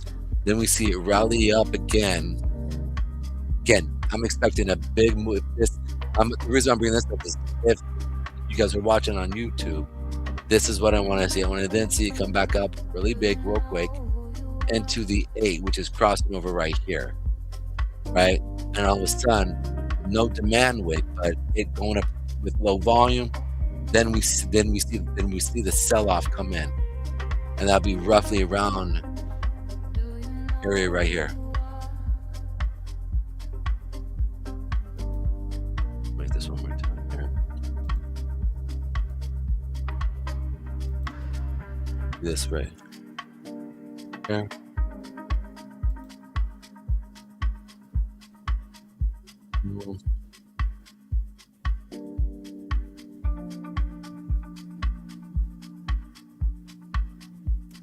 For those of you watching, remember the Russell Index is an index of small business America. And I don't mean 1 2 people things, but in small business for Russell means small and medium enterprises, like 500 employees and under, like 50 to 100, maybe even more depending on revenues, or less depending on revenues. And they track the health of small business in the U.S. And if you recall from our past discussions, small businesses are essentially the economy of the United States. In Canada, in most Western nations, let me rephrase that. Most Western nations that don't have super benefit government support systems like France and Germany, which dissuade people from innovation and being entrepreneurs. But literally half the employment in the United States. No, wait, what's the number? 90% of the companies employ half the people. Those 90% are small businesses. The large businesses, 500 people and more, employ the other half, and that includes governments and stuff like that. So most businesses employ at least half of our working population, and that's tracked by the various Russell indexes, Russell 2000, the Russell 100, the Russell this, that, blah, blah, blah, blah. So it's a very, very important kind of bellwether or harbinger, depending on how you're looking at the market, of what's going on with the economy. Because the Tech 7, the super Tech 7 that are just booming because of AI, they are in a class of their own because they're in a class of their own. And you can't judge the overall economy on that. You can judge their sector, certain industrial verticals and that type of stuff, and how maybe society's changing a little bit. But really, day-to-day stuff is the Russell 2000 here. It's important. For years it sucked. And in fact, I had an investment in the Russell 2000 in previous life that was big, and it sucked. It's every year it went down. It went down, it went down, it went down, it went down. And then finally couldn't handle no more, and we got rid of it. And then the market turned around for small business. So 2000 came back as usual.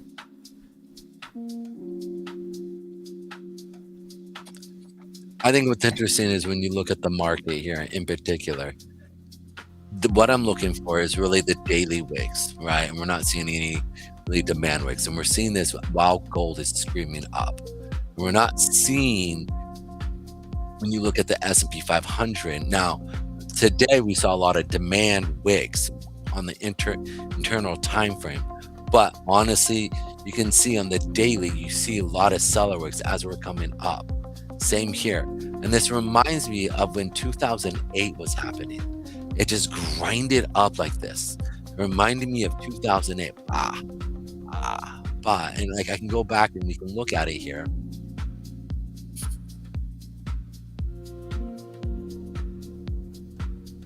One second as we pull it up here.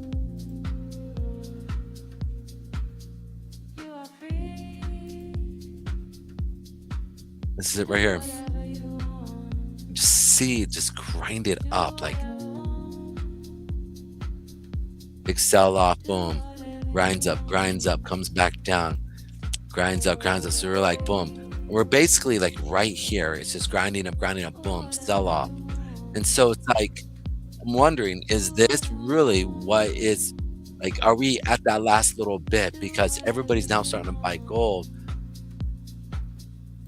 And that actually started happening in 2008 as well. So like, I'm looking at it going like, are we in that spot? That's interesting. Right. That's what I'm trying to say.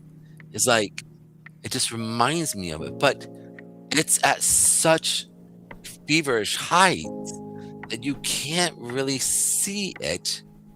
Right. And this is like, if you look at it, this is since like September, October 25.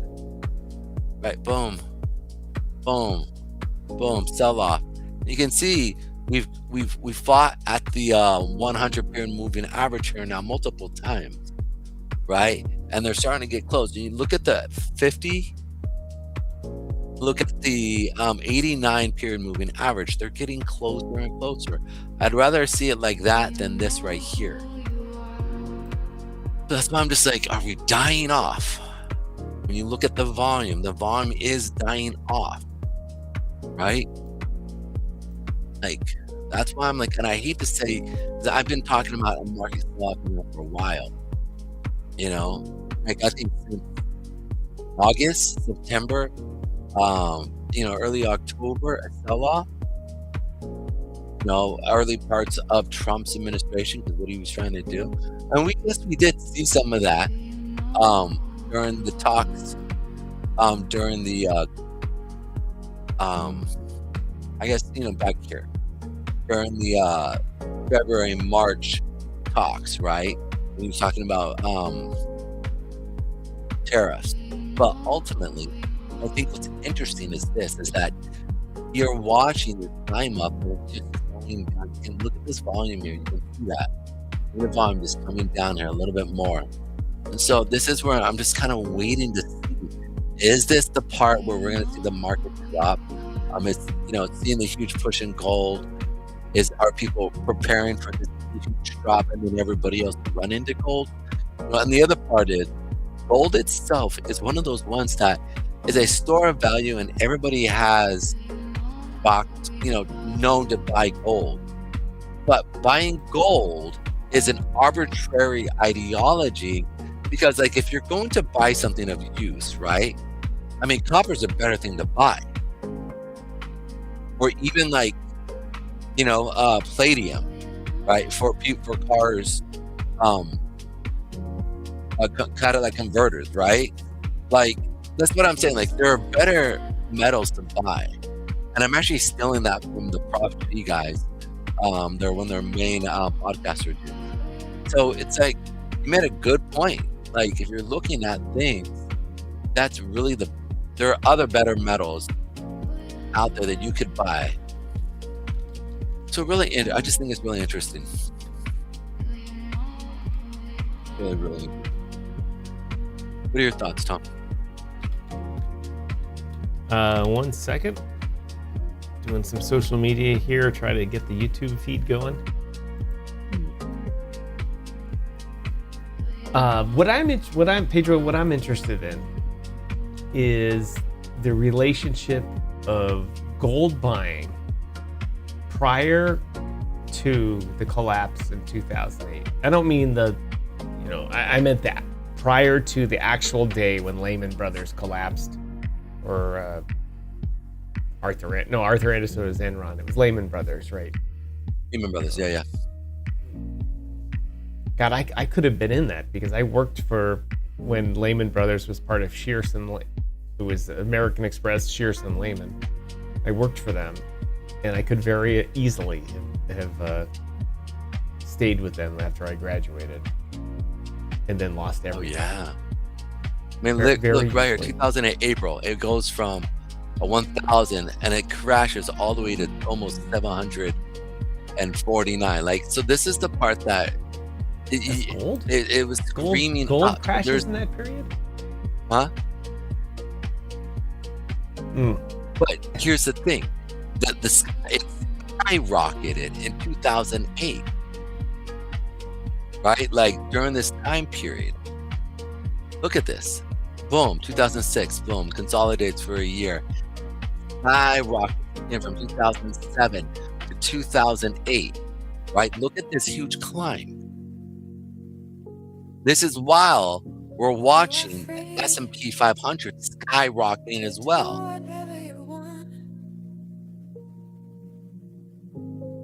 Wow. Do you follow what I'm saying?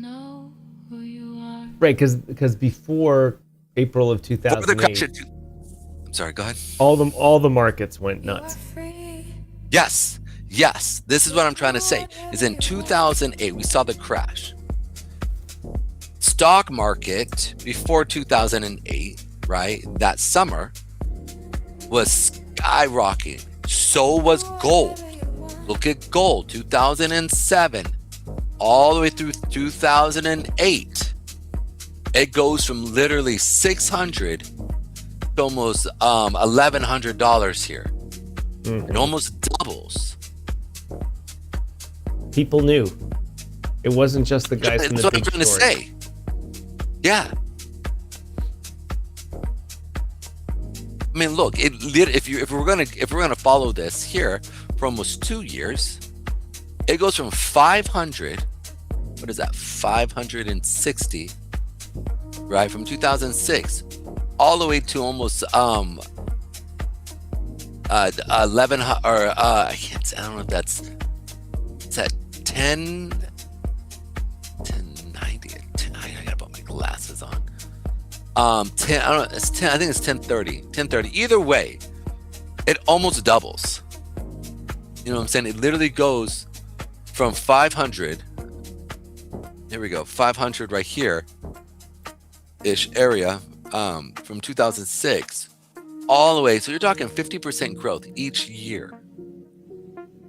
Now, if you consider the idea of this, the US dollar has literally printed more money than it's ever done since this period, right? Because 2008 happens, they print a ton of money. Then what do? Can you turn down the music just a little? I like the beat. Just turn it down just a little. Coming down. Yeah. Like, you see it, right? And then you have this epic drop. And then from 2008 all the way through 2011, it goes to 1945, and then it consolidates for almost 10 years. Here's the consolidation. Boom. 2019, it starts to show a bit of a price because of what was happening during COVID, right? Again, they knew. I think they knew what they were going to do during COVID. But this right here, this is nuts. That's this right here. That's this push right here. That was a crazy push. Look at this. Boom. That's why I think that we're going to see a drop in the S&P 500.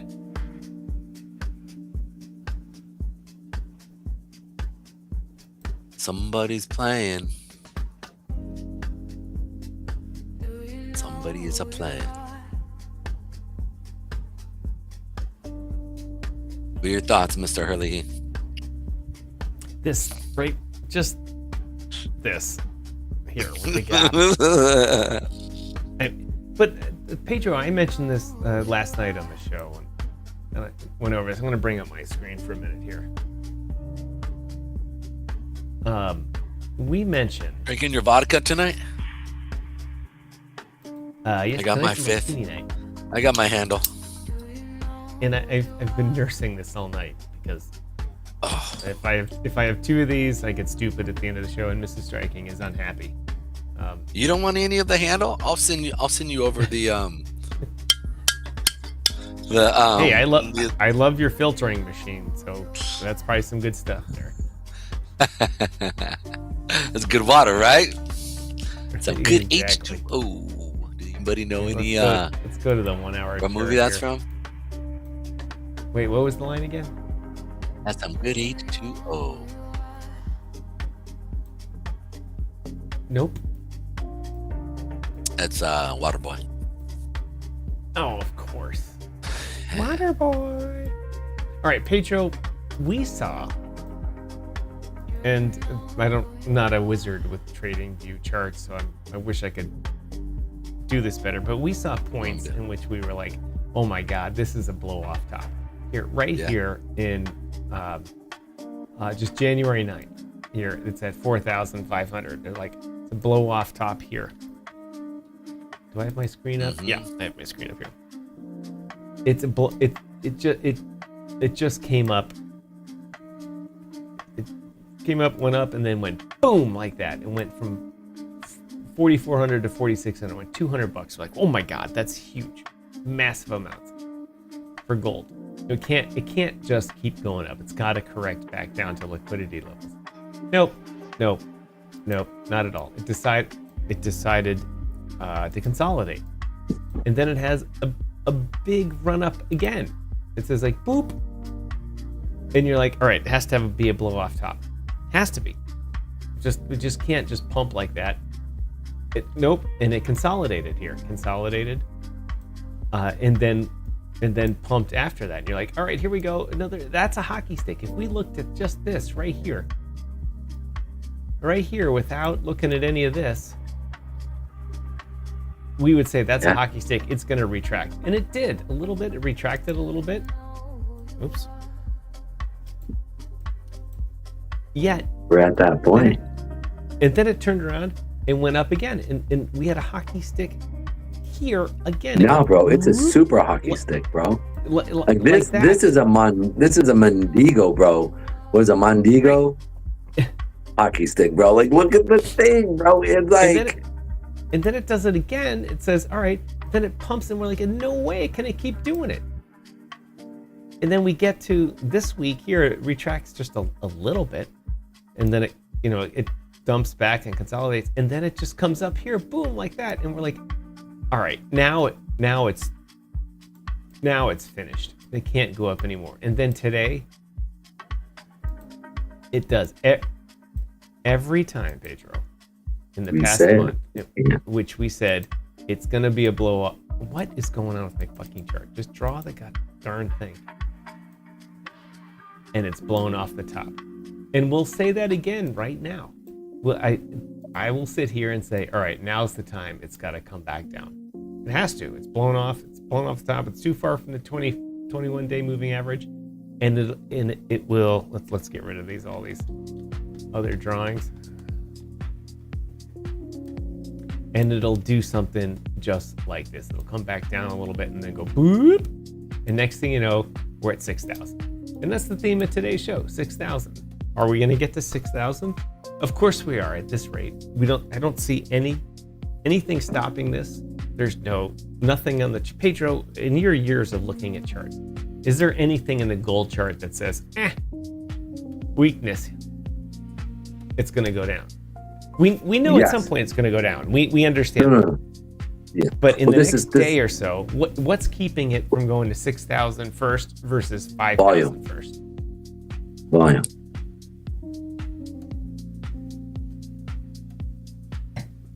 Volume is something you have to check all the time. That's right. But I haven't brought that up because of one primary reason why. But it keeps going up. Like, I don't want people to short this just yet. It's going to come down. It's coming back down to 5,000. There's no way. I mean, over the last look at this. Right? Like, it's literally done. Well, now, granted, we can't see your screen. Oh, okay. Go to the daily chart. For gold? Gold, yes. Look at the volume. All right, I am on the COMEX chart for volume. It doesn't look that bad. Widen it out. Oh, I see what you mean. Yep. Today, it literally did 500 points almost. From the Globex low to the Globex high. Now remember, today was a Fed Funds Day, Jerome Powell speaking day. And as I talk about all the time, and I don't speak from a gold perspective, and I don't know this market well at all. But the rest of the market, everything from Bitcoin to Tesla, their liquidity is very low. Not very low, it's about half. The trading volume is about half because people have got their money out of the market waiting for Jerome to speak. It's entirely possible, and I haven't backtested this or looked at months past to see if volume on gold was lower. It's entirely possible the volume on gold is lower today because it was a Fed Funds Day. That doesn't excuse the price run up. I mean, the price run up is still there, but it will be interesting to see tomorrow if the volume rebounds. If the volume rebounds tomorrow and shows the average volume, then we'll know that these 2 days had a burp because of Jerome Powell. But when you look at gold, if it's lower tomorrow, then the price of gold is fucked. But okay, so go to Fed Speak today. Go to investing.com. Go to calendar, economic calendar.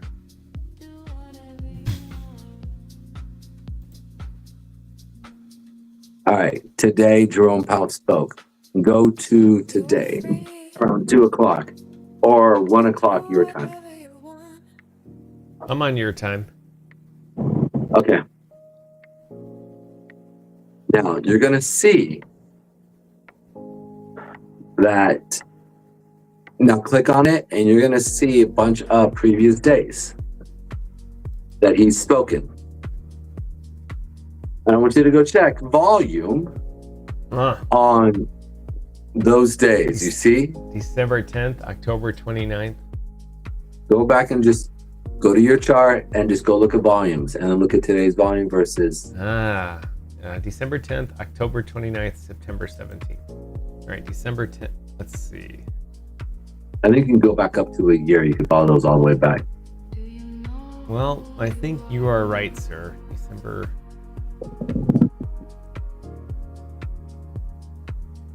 Right. the day before, December 8th or December 9th and December 10th, the volume was double what it was today. Let's go to October 29th. Yeah. No, you're right. The volume. Wait, that's.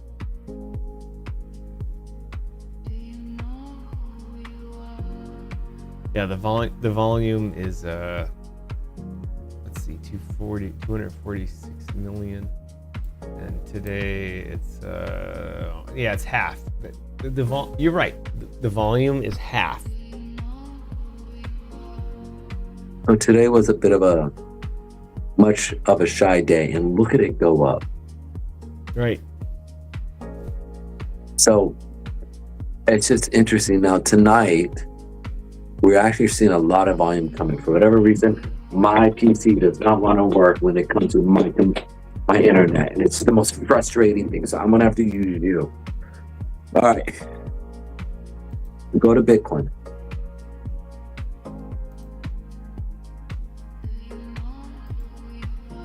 All right, here's Bitcoin on the daily.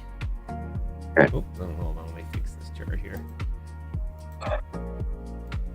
Look at the volume dying off.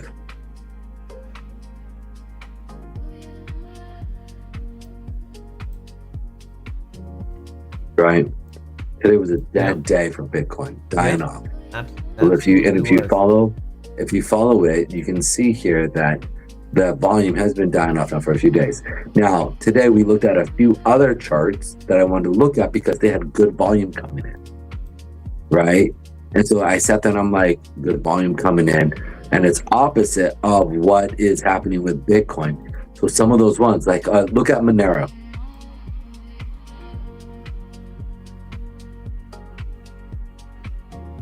Ooh, let's see, which one should I do here? XMR.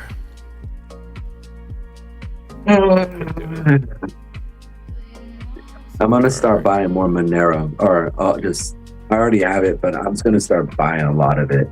Just feel like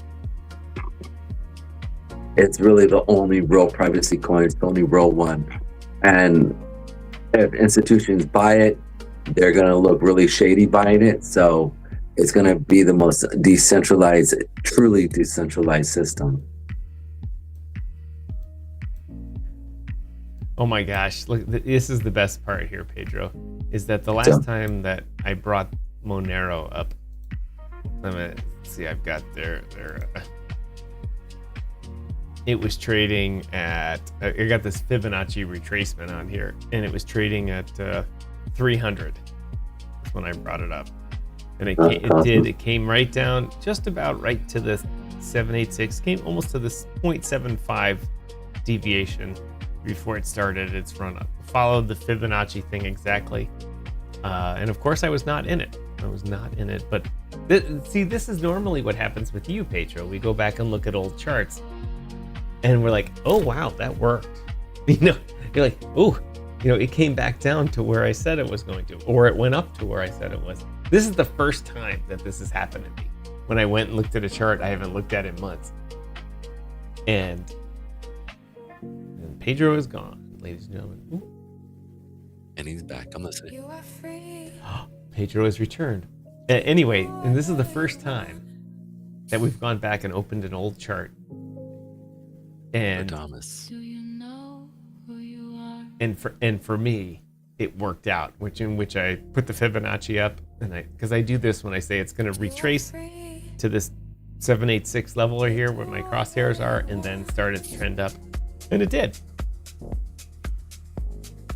And I feel like a proper student of Pedro Thomas. Do whatever you want. Anyway, let's just delete that. Get rid of that. Anyway, Monero's big push up to almost $800. In fact, 801 came right back down as if that push never happened. Its trend just went boop like that, and This is like to a point where I'm getting so frustrated I'm out ready to. Throw your computer out the window? I'm not going to let it control me with this.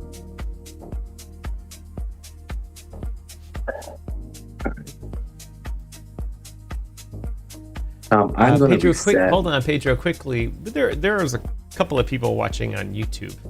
Would appreciate everyone watching on YouTube to drop a comment. We're an interactive show here. We're currently in a Rumble Premium session, but on YouTube we're still free for everyone because I made a mistake. Sorry, Rumble. But we've had 30 views. We've had on YouTube. We've had 70 some or 100 some, however you look at it, on X. It's been a good show tonight because, well, gold's going crazy. But anyway, the point was, for those of you watching on YouTube, thank you very much. Help us out by sharing this and commenting, liking, doing all the engagement stuff. We'd really appreciate it. I think Pedro's screen is back. Nope, it disappeared again. Oh.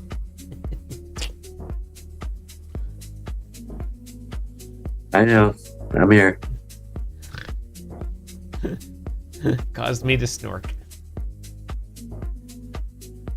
It's literally gone out 6 times down. As soon As it comes on. There we go. Go.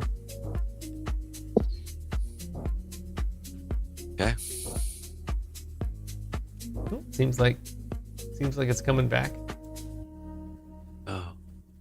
For those of you who watch on YouTube, enjoy the gold girl that I have up. Gold part 2, 6,000 incoming with the gold lame dress and gold rain.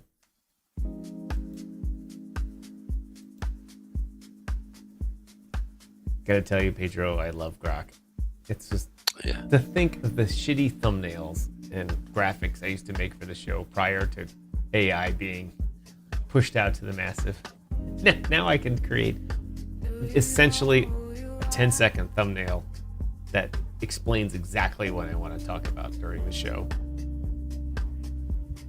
And have a little fun with it too. All right, we're bringing your screen back up here.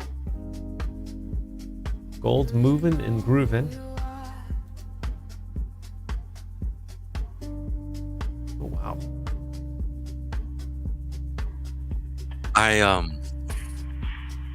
I always say like this. Whenever you're becoming a trader, there's a lot of failure. You are going to fail thousands of times more before you become really successful in trading, right? Like, and you get to a point where you hit this point where like, I'm always going to fail. So you almost start to believe it.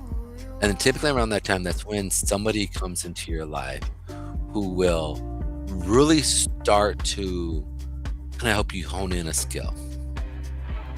And I say this because I remember this moment in my life. I remember waking up. I was in the dead of sleep, and I remember waking up, and there were 2 things that I wanted. One, I'm not going to share because it's something personal. And the second one was, I want to become a trader where I trade a 3-to-1 ratio 80% of the time. And I nail my trades 80% of the time with the 3-to-1. And I found this guy. That's a good thing. And it was something like I knew that I wanted that. Right? Now, listen, you become a millionaire at a good risk reward with a 30% win ratio, 35% ratio. And I remember thinking, oh, am I going too far for that? And I was like, no, I want 50, I want 80%. And then I remember I had to sit there and I had a crisis, mental crisis in my head of like, why am I only willing to fight for the scraps of life and not fight for the big part? Because no matter what, whatever you fight for, you get. Right. That's a guarantee. Right? You're probably going to get that what you fight for. So are you gonna fight for a quarter of the high, wait, dang, you're going for 80%. Right? You know, that's it. Like you said, a strong man comes in and he fights for what he gets. And so at that moment, I realized I'm going to fight for it. You know what I want. Remember, I was dead asleep. I woke up in my subconscious mind. Just, that's what I want. And then the other part is the failure that comes with it. You have to fail. And when you fail, you need to write down those failures. And as you start to write down, you start to see your faults better and better and better. And then you start to get better because you're seeing your faults. And you're like, oh, I'm getting it. Oh my goodness, I'm getting it. And then all of a sudden when you realize, you're like, that's what it, and then now you got to work on that fault to make it a right. And you start looking for the correct rights, because at least you figure out, okay, that's wrong, that's wrong, that's wrong. This is winning now more than me losing. Let me continue here. And then, you know, and you may veer off and go to another way and another way. But ultimately, it's like you figure out you run dead end, dead end, dead end, dead end, dead end. But those dead ends teach you that that's not the right way. You know, and that's how, honestly, that's how winning is done in life. You must fail enough.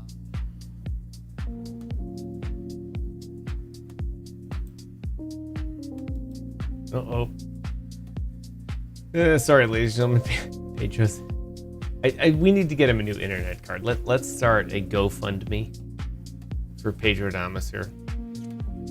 We can buy him a new internet card.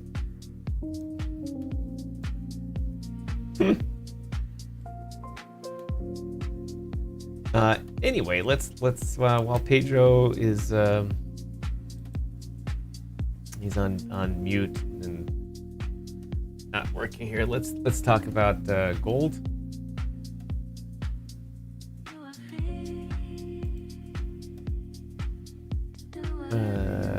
It's like I went out, right? Pedro. Oh, Sorry, where Pedro. did you guys? I don't know how long we haven't heard you, but I've entered into a during the show here. We did some live trading while you were out. Oh wait, that's silver. All right, let me get the PAX G up here. Got into a long trade on the gold E-minis, mini golds. Error rate exceeded. Oh, fuck you.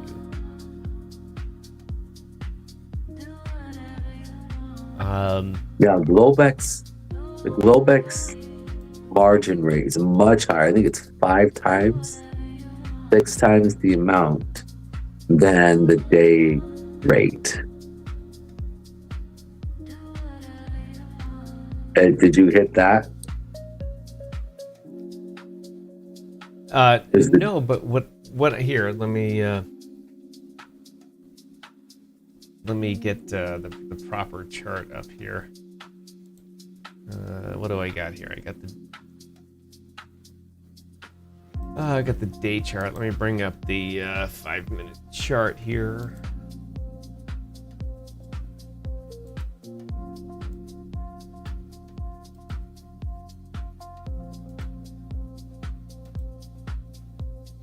All right, what I brought up here, here's the, not just the gold chart, but this is the gold chart. And what we had is this big run up here without a correction. And instead we had a consolidation here with the 8 period, 21 period, 100 period, 200 period moving averages all still going up. Classic bull flag. So I took out a small trade on the E-mini futures contracts on Robinhood, which is 1/10 the size of a gold contract. And it's gone up a little bit to the tune of $169. And I'm probably going to close that out. Anything over $100 on this small trade, I'm happy. I mean, I'm exceedingly happy. But if you're looking at if you're someone that looks at I like to look at moving averages. Pedro's beat this into my head. Moving averages. The trend for gold is obviously up. So I'm trading. I went long, went with the trend. On various time frames, it's all the same. And even though this is at its highs, it's very risky trade at its highs, right? Of course, what you want to do is wait for it to retrace. But for a small trade, just a small trade, which you're willing to risk something small and follow the trend, that's what I did here. And I've already, I've 2x'd my risk. So let's just take that.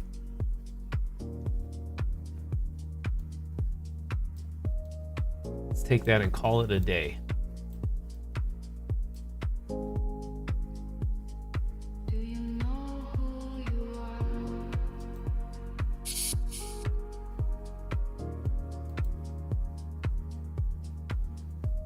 After fees, $158. That's how it works, ladies and gentlemen. So, that's how it works after a martini. But I don't suggest you trade at all during a martini. But the gold market right now is one of those out of the ordinary things that just happens. Yeah, I don't know. You got in at a good price, right? You got in at the 55.78 area. 55.71.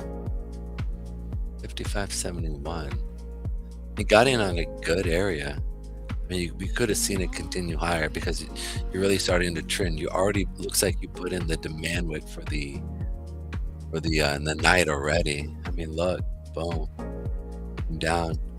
Now it might be starting the night trend into London, right?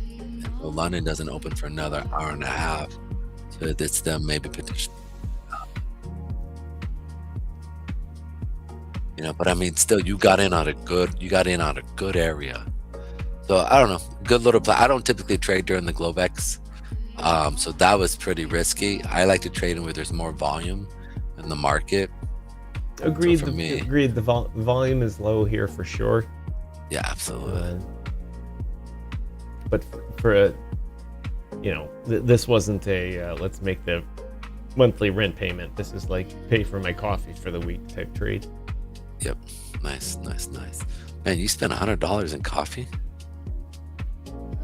I gotta tell you, the missus has been on a cappuccino run in which the shit's out of control. That's crazy, dog. You know what? When I was with my Spanish family, that's funny. When I was with my family, I couldn't believe how much they drink of Starbucks. I mean, bro, they probably drink maybe like you said, like $100 a week, because they're like as small as like $8, $10. I mean, you're walking out and paying $16 to $20 for a thing of coffee that's really all sugar. I know. I have just outside the joint here. I live in a walkable downtown area here where everything is, everything you could possibly need, you can walk to. You don't need your car. And there's a great coffee shop. And there's a guy that runs it and a guy that works for him that, they're part of the community. And you can walk up and speak one of 79 languages, and one of the people working there will answer you in your own language. French, Egyptian, Turkish, Moroccan, Arabic, Persian, whatever, it doesn't matter. Mm-hmm. And they have all the proper coffee making, espresso making, cappuccino making machine. They're the big fucking machines that look like you're in Vienna, Austria, or something like that. Yeah. And I just get black coffee. I'm just like, get whatever black coffee you got up, just give it to me. I just want to suck it down and get the caffeine in me, have my coffee hit. But Mrs. Striking gets a proper cappuccino, and she's like, this is the best. And it's like, it's literally, it can be minus 15 and you don't even need a coat. That's how close it is. You can walk Yeah. and cross the street and you're in the place. But the problem is one of the guy's wives also works there and makes the breakfast sandwiches, or just bagels with toast and butter, and they're so delicious. And so you just pay more. You're just like, yeah, it's not like I'm going 7 days a week. I go 2 days a week, or 3 days a week, or 4 days a week. But you pay. And I'm like, oh, I'll have this coffee, this cappuccino, and this breakfast sandwich, or this bagel. And next thing it is, with tip, it's $25. And you leave happy. You're so happy. You're like, I mean, they actually put effort into it. It's not like Starbucks where you get some retard that can't get a job at the gas station, something like that. These people, like, they're like, oh, the milk is the right temperature. Let's get machines right. They clean it. They put an effort into it. Like anything else, what happens when you put an effort into it? You get good stuff out on the return side. And thus the place is always great. It's not a chain. It's a 1-unit place. That's the thing.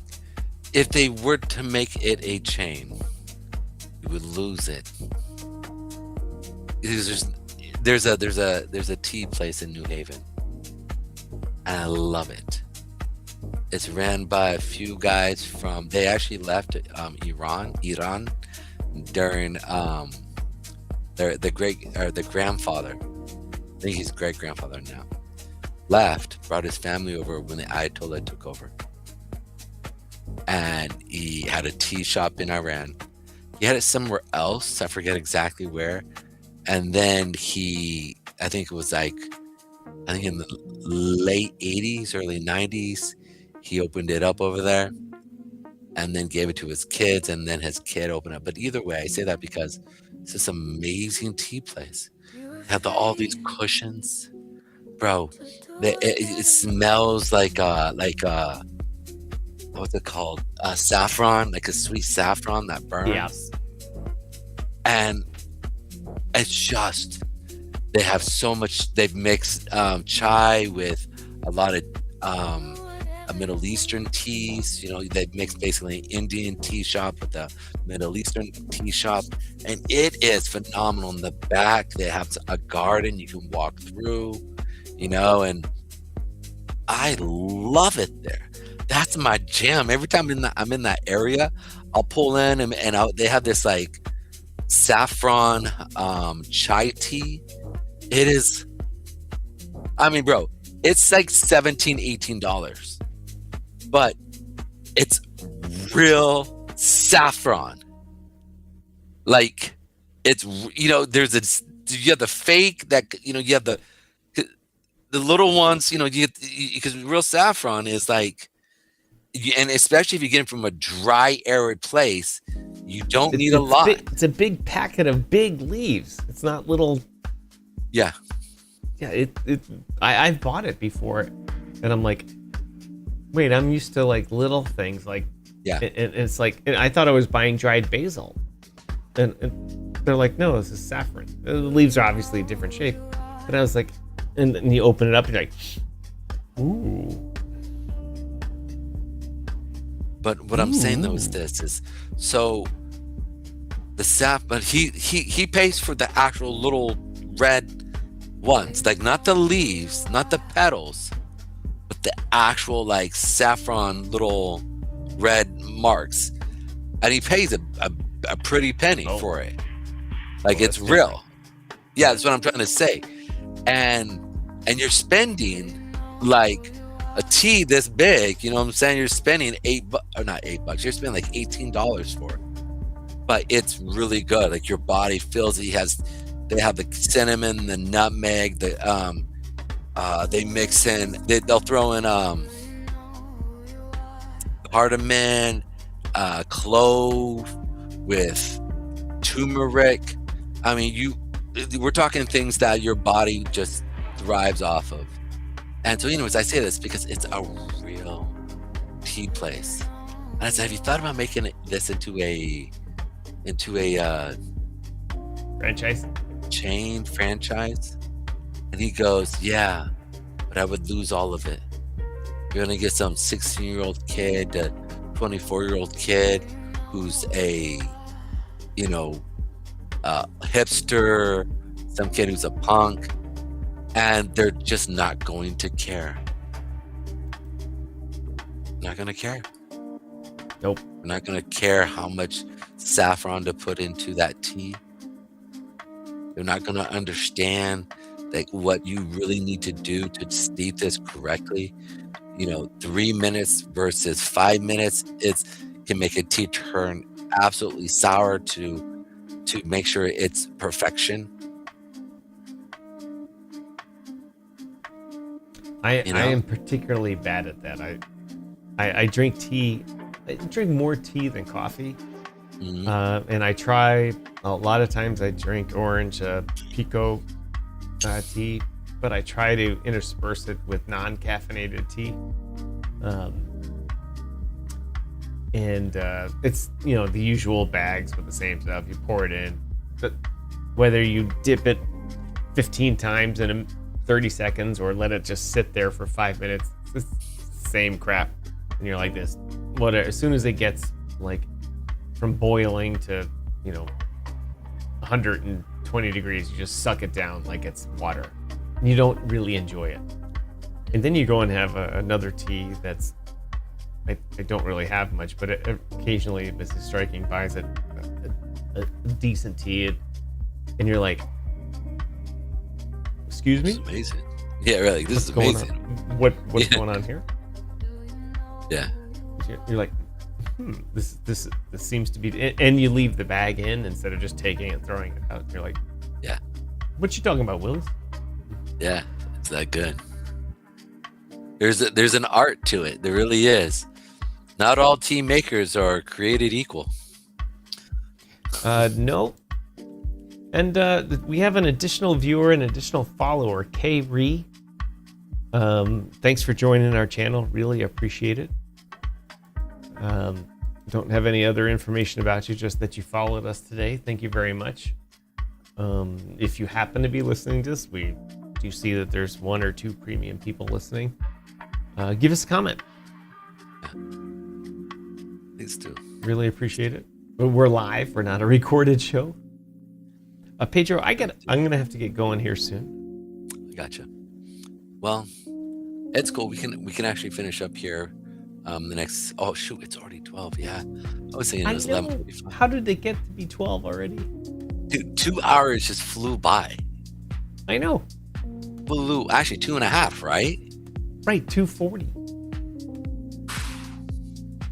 I don't know. When you're hanging out with me, man, it's pretty fun.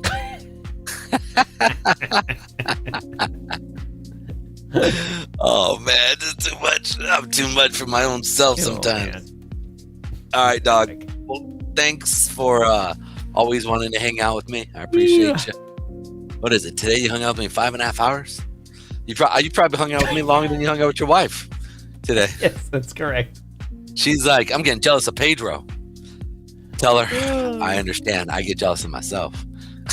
Well, I did spend some time with her in a. It's been minus. Let's see, it was minus 15 here today earlier. Oh, and centigrade, so it's like 5 oh yeah. Okay. It's still that's like 0 degrees, right? Still fucking cold. I spent it outside with her. Riding horses. She went and rode her horse today. And it wasn't a lesson, so there's nobody else. She rides with a friend, and I stood outside in the arena and video, do the husband thing in video, and it's cold, but thankfully it wasn't minus 20, because then it starts getting a little crazy. Yeah, I know it's weird.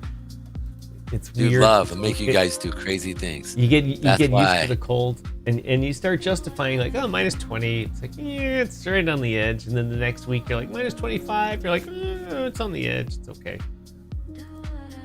What is it? What's it in Fahrenheit by that? Minus 25 would be like minus 10 Fahrenheit. Minus 10 Fahrenheit. So basically, you go from 32 to 0 to minus 10. Yeah, because minus 40 is the same, and minus 30 Fahrenheit All right, is people. like I gotta say, it. Yeah, he it's loves just his wife because there is no way. I don't care how hot that wife is for me. I'm like, woman, you tripping? Deuces. Like I'd be like, you know what? Here's a camera stand. There you go. I'm going in the car. Actually, better yet, I'll come pick you up in about 30 minutes. Probably why I'm not married. So, and tell her for thank you for letting you out of the house to hang out with me. All right, ladies and gentlemen. Thank you to everyone that participated in the Rumble Premium. We actually had a couple of people tune in here on Rumble Premium. Thank you for joining us. Many people joined us on X and YouTube tonight. Thank you. We really appreciate being one of Rumble's largest crypto channels that's not actual botted, like some of the other people that get 70,000 views at 7 a.m. And you watch their viewer count and go, it's like from 1,000, 5,000, 10,000. And you're like, wait, even numbers? Really? Anyway, thanks a lot. We really appreciate it. We're not going to be on the air tomorrow during the day or Friday during the day. I have some business to take care of with Mrs. Striking, but we have a little bit left to do with premium this month, so you might see us in the evening or on the weekend or something like that. Anyway, ladies and gentlemen, on behalf of the man, I'm this way today. On behalf of the man in the monitor here, Mr. Pedro Garcia, thank you very much for joining us tonight. We really appreciate it. As always, my name is Tom, otherwise known as Striking here in the digital media world. So glad to post another episode of this great show called DYOR Live, evening edition called The Space Lounge here. We'll see you soon. Pay attention, comment, spread our information around, all that type of great stuff. We'll see you later. Adios. As always, boom,